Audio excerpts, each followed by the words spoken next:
ਕਰਮਖੰਡ ਕੀ ਬਾਣੀ ਜ਼ੋਰ, ਤਿਥੈ ਹੋਰ ਨਾ ਕੋਈ ਹੋਰ। ਤਿਥੈ ਜੋਧ ਮਹਾਬਲ ਸੂਰ, ਤਿਨ ਮਹਿ ਰਾਮ ਰਹਿਆ ਭਰਪੂਰ। ਤਿਥੈ ਸੀਤੋ ਸੀਤਾ ਮਹਿਮਾ ਮਾਹੇ, ਤਾਕੇ ਰੂਪ ਨਾ ਕਥਨ ਜਾਹੇ। ਨਾ ਉਹ ਮਰੈ ਨਾ ਠਾਗੇ ਜਾਹੇ, ਜਿਨ ਕੈ ਰਾਮ ਵਸੈ ਮਨ ਮਾਹੇ। ਤਿਥੈ ਭਗਤ ਵਸੈ ਕਹਿ ਲੋ, ਕਰੈ ਆਨੰਦ ਸੱਚਾ ਮਨ ਸੋਇ। ਸੱਚਖੰਡ ਵਸੈ ਨਿਰੰਕਾਰ, ਕਰ ਕਰ ਵੇਖੈ ਨਦਰ ਨਿਹਾਲ। ਤਿਥੈ ਖੰਡ ਮੰਡਲ ਵਰ ਭੰਡ, ਜੇ ਕੋ ਕਥੈ ਤਾਂ ਅੰਤ ਨ ਅੰਤ। ਤਿਥੈ ਲੋ ਲੋ ਆਕਾਰ, ਜਿਵ ਜਿਵ ਹੁਕਮ ਤਿਵੈ ਤਿਵਕਾਰ। ਵੇਖੈ ਵਿਗਸੈ ਕਰ ਵਿਚਾਰ, ਨਾਨਕ ਕਥਨਾ ਕਰੜਾ ਸਾਰ। ਵਾਹਿਗੁਰੂ ਜੀ ਕਾ ਖਾਲਸਾ, ਵਾਹਿਗੁਰੂ ਜੀ ਕੀ ਫਤਿਹ। ਗੁਰੂ ਪਿਆਰੀ ਸਾਧ ਸੰਗਤ ਜੀ, ਜਪ ਬਾਣੀ ਦੀ ਚੱਲ ਰਹੀ ਲੜੀਵਾਰ ਵਿਚਾਰ ਵਿੱਚ ਅੱਜ ਆਪਾਂ 37 ਨੰਬਰ ਪੌੜੀ ਦਾ ਪਾਠ ਸਰਵਣ ਕੀਤਾ ਹੈ। 36 ਨੰਬਰ ਪੌੜੀ ਤੱਕ ਆਪਾਂ ਵਿਚਾਰ ਸਾਂਝੇ ਕਰ ਚੁੱਕੇ ਹਾਂ।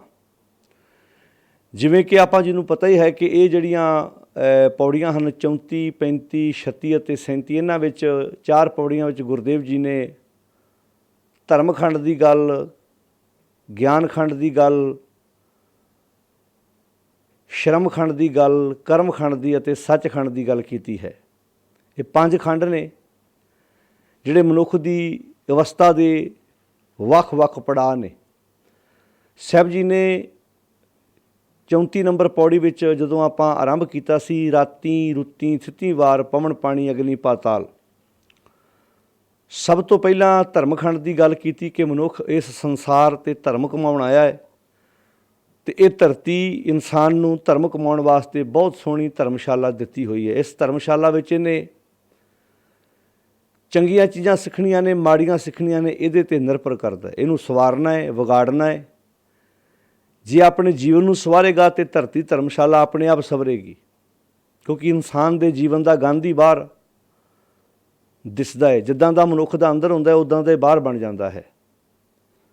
ਤੋ ਗੁਰੂ ਪਾਤਸ਼ਾਹ ਜੀ ਨੇ ਬਹੁਤ ਪਿਆਰੀ ਬਖਸ਼ਿਸ਼ ਕੀਤੀ ਹੈ ਕਿ ਮਨੁੱਖ ਆਪਣੀ ਜ਼ਿੰਦਗੀ 'ਚ ਸਭ ਤੋਂ ਪਹਿਲਾਂ ਧਰਮ ਕਮਾਉਣਾ ਸਿੱਖੇ, ਕਿਉਂਕਿ ਆਮ ਇੱਕ ਕੁਐਸਚਨ ਕੀਤਾ ਜਾਂਦਾ ਵੀ ਧਰਮ ਜ਼ਰੂਰੀ ਹੈ। ਧਰਮ ਹੀ ਤਾਂ ਇੱਕ ਚੀਜ਼ ਹੈ, ਜੇ ਧਰਮ ਮਨੁੱਖ ਦੀ ਜ਼ਿੰਦਗੀ 'ਚੋਂ ਬਾਹਰ ਕੱਢ ਦਿਓ ਤਾਂ ਇਨਸਾਨ ਨਹੀਂ ਪਸ਼ੂਆਂ ਦੀ ਕਤਾਰ ਵਿੱਚ ਖੜਾ ਹੋ ਜਾਏਗਾ।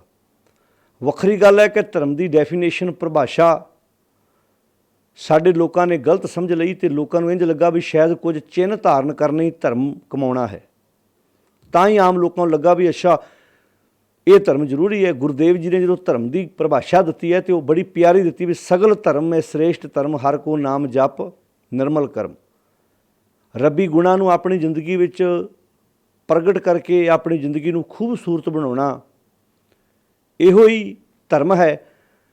ਇਹੋ ਹੀ ਵਧੀਆ ਇਨਸਾਨ ਬਣਨ ਦਾ ਰਸਤਾ ਹੈ ਅਤੇ ਇਹੋ ਹੀ ਸੱਚਿਆਰੇ ਦਾ ਰੂਪ ਬਣਨ ਦਾ ਇੱਕ ਤਰੀਕਾ ਹੈ। ਸਭ ਤੋਂ ਪਹਿਲਾਂ ਪਾਤਸ਼ਾਹ ਜੀ ਨੇ ਧਰਮਖੰਡ ਦੀ ਗੱਲ ਕੀਤੀ ਅਤੇ ਜਿਵੇਂ ਆਪਾਂ 34 ਨੰਬਰ ਤੋਂ ਬਾਅਦ ਜਦੋਂ ਆਪਾਂ 35 ਨੰਬਰ ਪੌੜੀ ਦਾ ਪਾਠ ਸਰਵਣ ਕੀਤਾ, ਉਹਦੇ ਵਿੱਚ ਗੁਰਦੇਵ ਜੀ ਨੇ ਗੱਲ ਕਲੀਅਰ ਕਰ ਦਿੱਤੀ ਸੀ ਕਿ ਧਰਮ ਕਮਾਉਣਾ ਕੀ ਹੈ ਇਹ ਵੀ ਪਤਾ ਹੋਣਾ ਚਾਹੀਦਾ। ਨਹੀਂ ਤਾਂ ਕਿਤੇ ਇਹ ਨਾ ਹੋਵੇ ਕਰਮਕਾਂਡ ਕਰਨ ਨੂੰ ਹੀ ਮਨੁੱਖ ਧਰਮ ਕਮਾਉਣਾ ਸਮਝ ਲਵੇ। ਕਰਮ ਕੀ ਹਨ ਇਹਦਾ ਬਾਰੇ ਸਾਨੂੰ ਬੋਧ ਹੋਣਾ ਜ਼ਰੂਰੀ ਹੈ। ਇਸ ਤੋਂ ਬਾਅਦ ਆਏਗਾ ਗਿਆਨਖੰਡ, ਭਾਵ ਧਰਮ ਦੇ ਬਾਰੇ ਜਾਣਕਾਰੀ ਹੋਏਗੀ ਅਤੇ ਮਨੁੱਖ ਧਰਮ ਕਮਾਏਗਾ ਨਾ। ਪਹਿਲਾ ਹੈ ਧਰਮ, ਦੂਜਾ ਹੈ ਗਿਆਨਖੰਡ, ਭਾਵ ਮੈਂ ਧਰਮ ਕਮਾਉਣਾ ਕੀ ਹੈ ਇਹਦੀ ਸਮਝ ਹੋਣੀ ਚਾਹੀਦੀ ਹੈ। ਹੁਣ ਸਮਝ ਆ ਗਈ ਹੈ। ਹੁਣ ਤੀਜਾ ਆ ਗਿਆ ਸ਼ਰਮਖੰਡ, ਉੱਦਮ ਕਰਨਾ ਹੈ। ਤਾਂ ਗੁਰਦੇਵ ਜੀ ਜਦੋਂ ਉੱਦਮ ਵਾਲੀ ਅਵਸਥਾ ਵਿੱਚ ਜਾਂਦੇ ਉੱਥੇ ਕਹਿੰਦੇ ਗਿਆਨਖੰਡ ਮੈਂ ਗਿਆਨ ਪ੍ਰਚੰਡ, ਤਿੱਥੈ ਨਾਦ ਵਿਨੋਦ ਕੋਟ ਆਨੰਦ, ਸ਼ਰਮਖੰਡ ਕੀ ਬਾਣੀ ਰੂਪ। ਤੋ ਜਿਹੜੀ ਸ਼ਰਮਖੰਡ ਦੀ ਬਾਣੀ ਹੈ, ਬਨਾਵਟ ਹੈ, ਬਣਤਰ ਹੈ, ਉਹ ਬੜੀ ਪਿਆਰੀ ਹੈ। ਹੁਣ ਮਨੁੱਖ ਨੂੰ ਗਿਆਨ ਆ ਗਿਆ ਹੈ, ਸਮਝ ਆ ਗਈ ਹੈ, ਮੈਂ ਧਰਮ ਕਮਾਉਣ ਆਇਆ, ਹੁਣ ਉੱਦਮ ਕਰਨਾ ਹੈ। ਉਦਮ ਕਾਹਦੇ ਲਈ ਕਰਨਾ ਹੈ? ਆਪਣੀ ਸੁਰਤ ਘੜਨੀ ਹੈ। ਤੱਥੇ ਘੜੀ ਹੈ ਸੁਰਤ, ਮਤ, ਮਨ, ਬੁੱਧ। ਆਪਣੀ ਸੁਰਤ ਨੂੰ ਘੜਨਾ। ਜਦੋਂ ਅਸੀਂ ਗੁਰੂ ਦੀ ਬਾਣੀ ਪੜ੍ਹਦੇ ਹਾਂ ਤਾਂ ਗੁਰਦੇਵ ਜੀ ਸਾਨੂੰ ਸੁਰਤ ਉੱਚੀ ਚੁੱਕਣ ਦੀ ਪ੍ਰੇਰਨਾ ਬਖਸ਼ਿਸ਼ ਕਰਦੀ ਹੈ। ਆਪਣੀ ਸੁਰਤ ਨੂੰ ਘੜਨਾ, ਆਪਣੀ ਮਤ ਨੂੰ ਘੜਨਾ, ਆਪਣੀ ਮਨ ਵਿੱਚ ਜਾਗਰਤੀ ਲੈ ਕੇ ਆਉਣੀ, ਆਪਣੇ ਮਨ ਨੂੰ ਸੁਚੇਤ ਕਰਨਾ, ਵਿਸ਼ਿਆਂ ਵਕਾਰਾਂ ਦੇ ਹੱਲਿਆਂ ਤੋਂ ਬਚਾਉਣ ਵਾਸਤੇ ਇਸ ਮਨ ਦੀ ਤਿਆਰੀ ਕਰਨੀ ਹੈ। ਇਹ ਸ਼ਰਮ ਖੰਡ ਕੀ ਬਾਣੀ ਰੂਪ ਹੈ। ਫਿਰ ਇਸ ਤੋਂ ਬਾਅਦ ਜਿਹੜੀ ਆਪਾਂ 37 ਨੰਬਰ ਪੌੜੀ ਪੜ੍ਹੀ ਹੈ, ਇਹ ਜਿਹੜੀ ਪੌੜੀ ਹੈ, ਇਸ ਪੌੜੀ ਦੇ ਵਿੱਚ 2 ਖੰਡ ਇਕੱਠਿਆਂ ਦਾ ਜ਼ਿਕਰ ਹੈ, ਕਰਮਖੰਡ, ਬਖਸ਼ਿਸ਼ ਅਤੇ ਸੱਚਖੰਡ। ਤਾਂ ਧੰਨ ਗੁਰੂ ਨਾਨਕ ਸਾਹਿਬ ਮਹਾਰਾਜ ਇਸ ਪੌੜੀ ਵਿੱਚ ਸਾਨੂੰ ਬਖਸ਼ਿਸ਼ ਵਾਲੀ ਅਵਸਥਾ ਵੀ ਦੱਸ ਰਹੇ ਨੇ ਅਤੇ ਨਾਲ ਸੱਚਖੰਡ ਵਸਿਆ ਨਿਰੰਕਾਰ ਵਾਲੀ ਗੱਲ ਵੀ ਸਮਝਾ ਰਹੇ ਨੇ।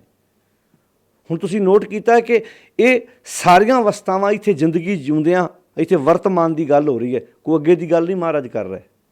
ਕਿਉਂਕਿ ਸਾਡੇ ਜਦੋਂ ਵੀ ਸਮਾਜ ਵਿੱਚ ਇੱਦਾਂ ਦਾ ਪ੍ਰਚਾਰ ਕੀਤਾ ਗਿਆ, ਜਾਂ ਤਾਂ ਜਨਮ ਤੋਂ ਪਹਿਲਾਂ ਦੀਆਂ ਗੱਲਾਂ ਦੱਸੀਆਂ ਗਈਆਂ ਜਾਂ ਮਰਨ ਤੋਂ ਬਾਅਦ ਦੀ ਕਹਾਣੀ ਦੱਸੀ ਗਈ, ਇੱਥੇ ਵਰਤਮਾਨ 'ਚ ਅਸੀਂ ਕੀ ਕਰਨਾ ਇਹਦੇ ਬਾਰੇ ਸਾਨੂੰ ਗੱਲ ਖੋਲ੍ਹ ਕੇ ਸਮਝਾਈ ਨਹੀਂ ਗਈ। ਤਾਂ ਸਤਿਗੁਰ ਮਹਾਰਾਜ ਨੇ ਇੱਥੇ ਗੱਲ ਕਹਿ ਦਿੱਤੀ ਕਿ ਜਦੋਂ ਮਨੁੱਖ ਦੀ ਜ਼ਿੰਦਗੀ ਦੇ ਵਿੱਚ ਜਾਣਕਾਰੀ ਆਉਂਦੀ ਹੈ ਕਿ ਧਰਮ ਕਮਾਉਣਾ ਕੀ ਹੈ, ਫਿਰ ਉਦਮ ਕਰਦਾ ਹੈ, ਫਿਰ ਉਹ ਆਪਣੀ ਜੀਵਨ ਨੂੰ ਇੱਦਾਂ ਸਮਝਦਾ ਹੈ ਕਿ ਵੇਖੈ ਵਿਗਸੈ ਕਰ ਵਿਚਾਰ। ਉਹਨੂੰ ਸਮਝ ਆ ਜਾਂਦੀ ਹੈ ਕਿ ਉਹ ਮਾਲਕ ਆਪ ਹੀ ਇਸ ਸਮੁੱਚੀ ਕਾਇਨਾਤ ਨੂੰ ਵੇਖ ਰਿਹਾ ਹੈ ਅਤੇ ਵਿਗਸ ਰਿਹਾ ਹੈ। ਕਰ ਵਿਚਾਰ, ਉਹ ਆਪਣੇ ਹੁਕਮ ਦੀ ਵਿਚਾਰ ਨਾਲ ਇਸ ਕਾਇਨਾਤ ਨੂੰ ਚਲਾ ਰਿਹਾ ਹੈ। ਉਹਨੂੰ ਸਮਝ ਆ ਜਾਂਦੀ ਹੈ ਕਿ ਇਹ ਜਿਹੜੀ ਮਨੌਤ ਸਮਾਜ ਵਿੱਚ ਘੜੀ ਗਈ ਸੀ ਕਿ ਇੱਕ ਦੇਵਤਾ ਪੈਦਾ ਕਰਨ ਵਾਲਾ, ਇੱਕ ਦੇਵਤਾ ਰਿਜ਼ਕ ਦੇਣ ਵਾਲਾ, ਇੱਕ ਦੇਵਤਾ ਮਾਰਨ ਵਾਲਾ ਹੈ, ਉਹਨੂੰ ਸਮਝ ਆ ਜਾਂਦੀ ਹੈ ਇੱਦਾਂ ਦਾ ਕੋਈ ਕਾਰ ਵਿਹਾਰ ਨਹੀਂ ਹੈ, ਕੋਈ ਦੇਵੀ ਦੇਵਤਾ ਕੋ ਅਖੌਤੀ ਬਣਾਇਆ ਹੋਇਆ ਭਗਵਾਨ ਨਹੀਂ ਚਲਾ ਰਿਹਾ, ਸਭ ਕੁਝ ਉਸ ਮਾਲਕ ਦੀ ਰਜ਼ਾ ਵਿੱਚ ਚੱਲ ਰਿਹਾ। ਹਾਂ, ਜਿਹੜਾ ਉਸ ਦੀ ਰਜ਼ਾ ਦੀ ਪਾਲਣਾ ਕਰਦਾ ਉਹ ਸਚਿਆਰਾ ਬਣ ਜਾਂਦਾ ਹੈ, ਜਿਹੜਾ ਉਹਦੀ ਰਜ਼ਾ ਹੁਕਮ ਦੀ ਉਲੰਘਣਾ ਕਰਦਾ ਉਹ ਨੀਚ ਬਣ ਜਾਂਦਾ ਹੈ, ਉਹ ਬੇਮੁਖ ਬਣ ਜਾਂਦਾ ਹੈ, ਉਹ ਆਪਣੀ ਜ਼ਿੰਦਗੀ 'ਚ ਦੁੱਖ ਖੁਦ ਸਹਾਰਦਾ ਹੈ। ਤਾਂ ਪਾਤਸ਼ਾਹ ਇੱਥੇ ਬਖਸ਼ਿਸ਼ ਕਰਦੇ ਨੇ, ਵੇਖੈ, ਉਹ ਆਪ ਹੀ ਵੇਖ ਰਿਹਾ ਸਮੁੱਚੀ ਕਾਇਨਾਤ ਨੂੰ, ਵਿਗਸੈ, ਖੇੜੇ 'ਚ ਹੈ। ਹੁਣ ਤਾਂ ਹੀ ਸਾਨੂੰ ਆਖਿਆ ਸੀ ਉਸ ਸੱਚ ਦੇ ਨਾਲ ਜੋੜੋ, ਗੁਣ ਪੈਦਾ ਕਰ, ਤੇਰੀ ਜ਼ਿੰਦਗੀ 'ਚ ਵੀ ਵਿਕਾਸ ਆ ਜਾਏਗਾ। ਅੱਜ ਵਿਕਾਸ ਮੁੱਕ ਗਿਆ, ਜ਼ਿੰਦਗੀ 'ਚੋਂ ਖੇੜਾ ਤਾਂ ਹੈ ਹੀ ਨਹੀਂ। ਅੱਜ ਤੇ ਬੰਦੇ ਨੇ ਹੱਸਣ ਵਾਸਤੇ ਕਿਸੇ ਨਾਟਕ ਦਾ ਆਸਰਾ ਲੈਣਾ ਪੈ ਰਿਹਾ, ਜ਼ਿੰਦਗੀ 'ਚੋਂ ਪਰਿਵਾਰਾਂ 'ਚੋਂ ਹਾਸੇ ਤੇ ਵੈਸੇ ਗਵਾ ਚੁੱਕੇ ਨੇ। ਅੱਜ ਤੁਸੀਂ ਵੇਖਦੇ ਹੋ ਕਈ ਬੰਦੇ ਤੁਹਾਨੂੰ ਨਾਟਕ ਵੇਖਦਿਆਂ ਹੱਸਦੇ ਨਜ਼ਰ ਆਉਣਗੇ, ਕੋਈ ਸੀਰੀਅਲ ਵੇਖਦਿਆਂ ਹੱਸਦਿਆਂ ਨਜ਼ਰ ਆਉਣਗੇ। ਇਹਦਾ ਮਤਲਬ ਸਾਡਾ ਜਿਵੇਂ TV ਦਾ LED ਦਾ ਰਿਮੋਟ ਤੁਹਾਡੇ ਹੱਥ ਵਿੱਚ ਹੈ, ਤੁਹਾਡੇ ਹਾਸੇ ਦਾ ਰਿਮੋਟ TV ਕੋਲ ਹੈ, ਕਿਸੇ ਕਲਾਕਾਰ ਦੇ ਕੋਲ ਹੈ, ਉਹ ਹੱਸੇਗਾ ਤਾਂ ਤੁਹਾਨੂੰ ਹਸਾਏਗਾ। ਵੈਸੇ ਤਾਂ ਹਾਸਾ ਪਰਿਵਾਰਾਂ 'ਚੋਂ ਗਵਾਚ ਗਿਆ। ਤੁਸੀਂ ਵੇਖਿਓ ਕਈ ਤੁਹਾਨੂੰ ਪਰਿਵਾਰਾਂ ਜੀ ਹੱਸਦੇ ਨਜ਼ਰ ਆਉਣੇ ਹੀ ਨਹੀਂ। ਵੈਸੇ ਹਾਸਾ ਬੜੀ ਵੱਡੀ ਇੱਕ ਜ਼ਿੰਦਗੀ ਦੀ ਦਾਤ ਸੀ ਕਿ ਹਾਸਾ ਗਵਾ ਚੁੱਕੇ ਹਾਂ। ਹੱਸੋ, ਕਿਸੇ ਦਾ ਸਵਾਰ ਕੇ ਹੱਸੋ, ਕਿਸੇ ਡਿੱਗੇ ਨੂੰ ਉਠਾ ਕੇ ਹੱਸੋ।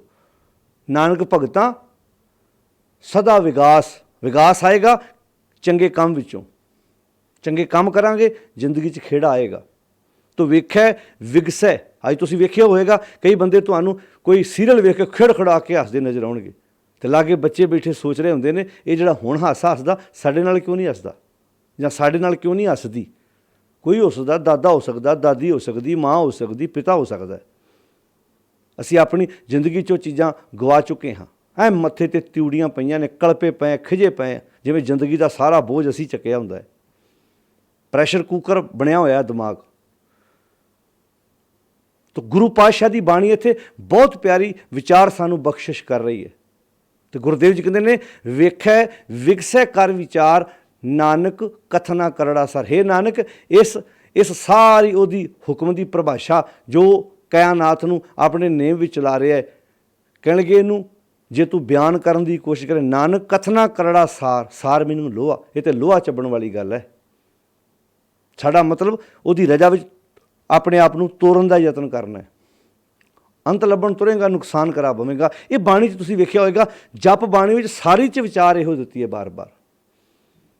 ਕਹਿਣਗੇ ਸਾਡਾ ਮਕਸਦ ਉਹਦਾ ਅੰਤ ਪਾਉਣਾ ਨਹੀਂ, ਸਾਡਾ ਮਕਸਦ ਜ਼ਿੰਦਗੀ ਦਾ ਹੈ। ਅਸੀਂ ਆਪਣੀ ਜ਼ਿੰਦਗੀ ਨੂੰ ਸਚਿਆਰਾ ਬਣਾਉਣਾ ਹੈ, ਅਤੇ ਸਚਿਆਰਾ ਬਣਾਉਣ ਵਾਸਤੇ ਸਾਨੂੰ ਜੋ ਰੱਬੀ ਗੁਣ ਬਾਣੀ ਸਮਝਾ ਰਹੀ ਹੈ ਉਹ ਆਪਣੀ ਜ਼ਿੰਦਗੀ ਵਿੱਚ ਧਾਰਨ ਕਰ, ਆਪਣੀ ਜ਼ਿੰਦਗੀ ਨੂੰ ਖੂਬਸੂਰਤ ਬਣਾ। ਕਿਵੇਂ ਆਪਣੀ ਜ਼ਿੰਦਗੀ ਨੂੰ ਜਿਉਣਾ ਹੈ। ਤਾਂ ਪਾਤਸ਼ਾਹ ਇੱਥੇ ਬਹੁਤ ਪਿਆਰੇ ਬਖਸ਼ਿਸ਼ ਭਰੇ ਬਚਨ ਜਿਹੜੇ ਸਾਨੂੰ ਕਰ ਰਹੇ ਨੇ। ਹੁਣ ਇੱਥੇ ਜਦੋਂ ਧਰਮਖੰਡ ਤੋਂ ਬਾਅਦ ਗਿਆਨ ਦੀ ਗੱਲ ਆਈ, ਫਿਰ ਉਸ ਤੋਂ ਬਾਅਦ ਸ਼ਰਮ ਉਦਮ ਦੀ ਗੱਲ ਆਈ। ਹੁਣ ਅੱਗੇ ਆ ਗਿਆ ਕਰਮਖੰਡ। ਕਰਮ ਮੀਨਿੰਗ ਬਖਸ਼ਿਸ਼। ਕਰਮਖੰਡ ਕੀ ਬਾਣੀ ਜ਼ੋਰ। ਜਿਹੜੀ ਕਰਮਖੰਡ ਦੀ ਜਿਹੜੀ ਅਵਸਥਾ ਹੈ ਉਹ ਬੜੀ ਤਾਕਤ ਵਾਲੀ, ਯਾਨੀ ਕਿ ਕਰਮ ਬਖਸ਼ਿਸ਼ ਵਾਲੀ ਜਿਹੜੀ ਅਵਸਥਾ ਹੈ ਬੜੀ ਤਾਕਤ ਵਾਲੀ ਹੈ। ਕਰਮਖੰਡ ਕੀ ਬਾਣੀ ਜ਼ੋਰ। ਬਾਣੀ ਮੀਨਿੰਗ ਬਨਾਵਟ, ਬਣਤਰ। ਹੁਣ ਤੁਸੀਂ ਇੱਕ ਚੀਜ਼ ਹੋਰ ਇੱਥੇ ਮਹਿਸੂਸ ਕਰੋ ਕਿ ਆਮ ਸਾਡੇ ਸਮਾਜ ਵਿੱਚ ਕਿਸੇ ਨੂੰ ਤੁਸੀਂ ਕਹੋ ਭਾਈ ਨਸ਼ਾ ਛੱਡ ਦੇ, ਬਾਣੀ ਪੜ੍ਹਿਆ ਕਰ, ਚੰਗੇ ਕੰਮਾਂ ਵਾਲੇ ਬੰਨੇ ਤੁਰ, ਉਹ ਕਹਿੰਦਾ ਜਦੋਂ ਰੱਬ ਦੀ ਬਖਸ਼ਿਸ਼ ਹੋਏਗੀ ਮੈਂ ਇਸ ਬੰਨੇ ਤੁਰਾਂਗਾ। ਇੱਥੇ ਬਖਸ਼ਿਸ਼ ਚੌਥੇ ਥਾਂ ਤੇ ਆਈ ਹੈ। ਪਹਿਲਾਂ ਧਰਮ ਦੀ ਗੱਲ ਆਈ ਹੈ, ਫਿਰ ਧਰਮ ਦੀ ਜਾਣਕਾਰੀ ਦੀ ਗੱਲ ਆਈ ਹੈ, ਫਿਰ ਉਦਮ ਦੀ ਗੱਲ ਆਈ ਹੈ, ਫਿਰ ਕਹਿੰਦੇ ਬਖਸ਼ਿਸ਼। ਹੁਣ ਬਖਸ਼ਿਸ਼ ਜੇ ਅਸੀਂ ਇੱਦਾਂ ਉਡੀਕੀ ਗਏ ਬਖਸ਼ਿਸ਼ ਹੋਏਗੀ ਤੇ ਆਹ ਕੰਮ ਕਰਾਂਗੇ, ਫਿਰ ਤੇ ਬੰਦਾ ਬਰੀ ਹੋ ਗਿਆ ਨਾ। ਫਿਰ ਤੇ ਬੰਦੇ ਕੋਲ ਬਹਾਨਾ ਬੜਾ ਤਗੜਾ ਹੈ, ਬਖਸ਼ਿਸ਼ ਹੋਈ ਨਹੀਂ, ਮੈਂ ਕੰਮ ਕੀਤਾ ਨਹੀਂ, ਬਖਸ਼ਿਸ਼ ਮੈਂ ਕੰਮ ਕਰ ਲਿਆ, ਬਖਸ਼ਿਸ਼ ਹੋਈ ਸੀ, ਕਰ ਲਿਆ ਮੈਂ। ਫਿਰ ਤੇ ਹਰ ਇੱਕ ਬੰਦੇ ਕੋਲ ਬਹਾਨਾ ਬੜਾ ਤਗੜਾ ਹੈ। ਜੇ ਕੋਈ ਵਿਗੜਿਆ ਉਹ ਕਹਿੰਦਾ ਵੇਖੋ ਜੀ ਬਖਸ਼ਿਸ਼ ਨਹੀਂ ਹੋਈ, ਜੇ ਕੋਈ ਸੁਧਰਿਆ ਕਹਿੰਦਾ ਬਖਸ਼ਿਸ਼ ਹੋ ਗਈ, ਬਸ ਠੀਕ ਹੈ, ਗੱਲ ਨਿਬੜੀ। ਫਿਰ ਤੇ ਬੰਦਾ ਤੇ ਬਰੀ ਹੋ ਗਿਆ। ਪਰ ਬਾਣੀ ਨੇ ਇੱਦਾਂ ਦੀ ਵਿਚਾਰ ਦਿੱਤੀ ਨਹੀਂ। ਬਾਣੀ ਨੇ ਸਿੱਧਾ ਕਿਹਾ ਕਿ ਬੀਜੇ ਬਿਖ ਮੰਗੇ ਅੰਮ੍ਰਿਤ।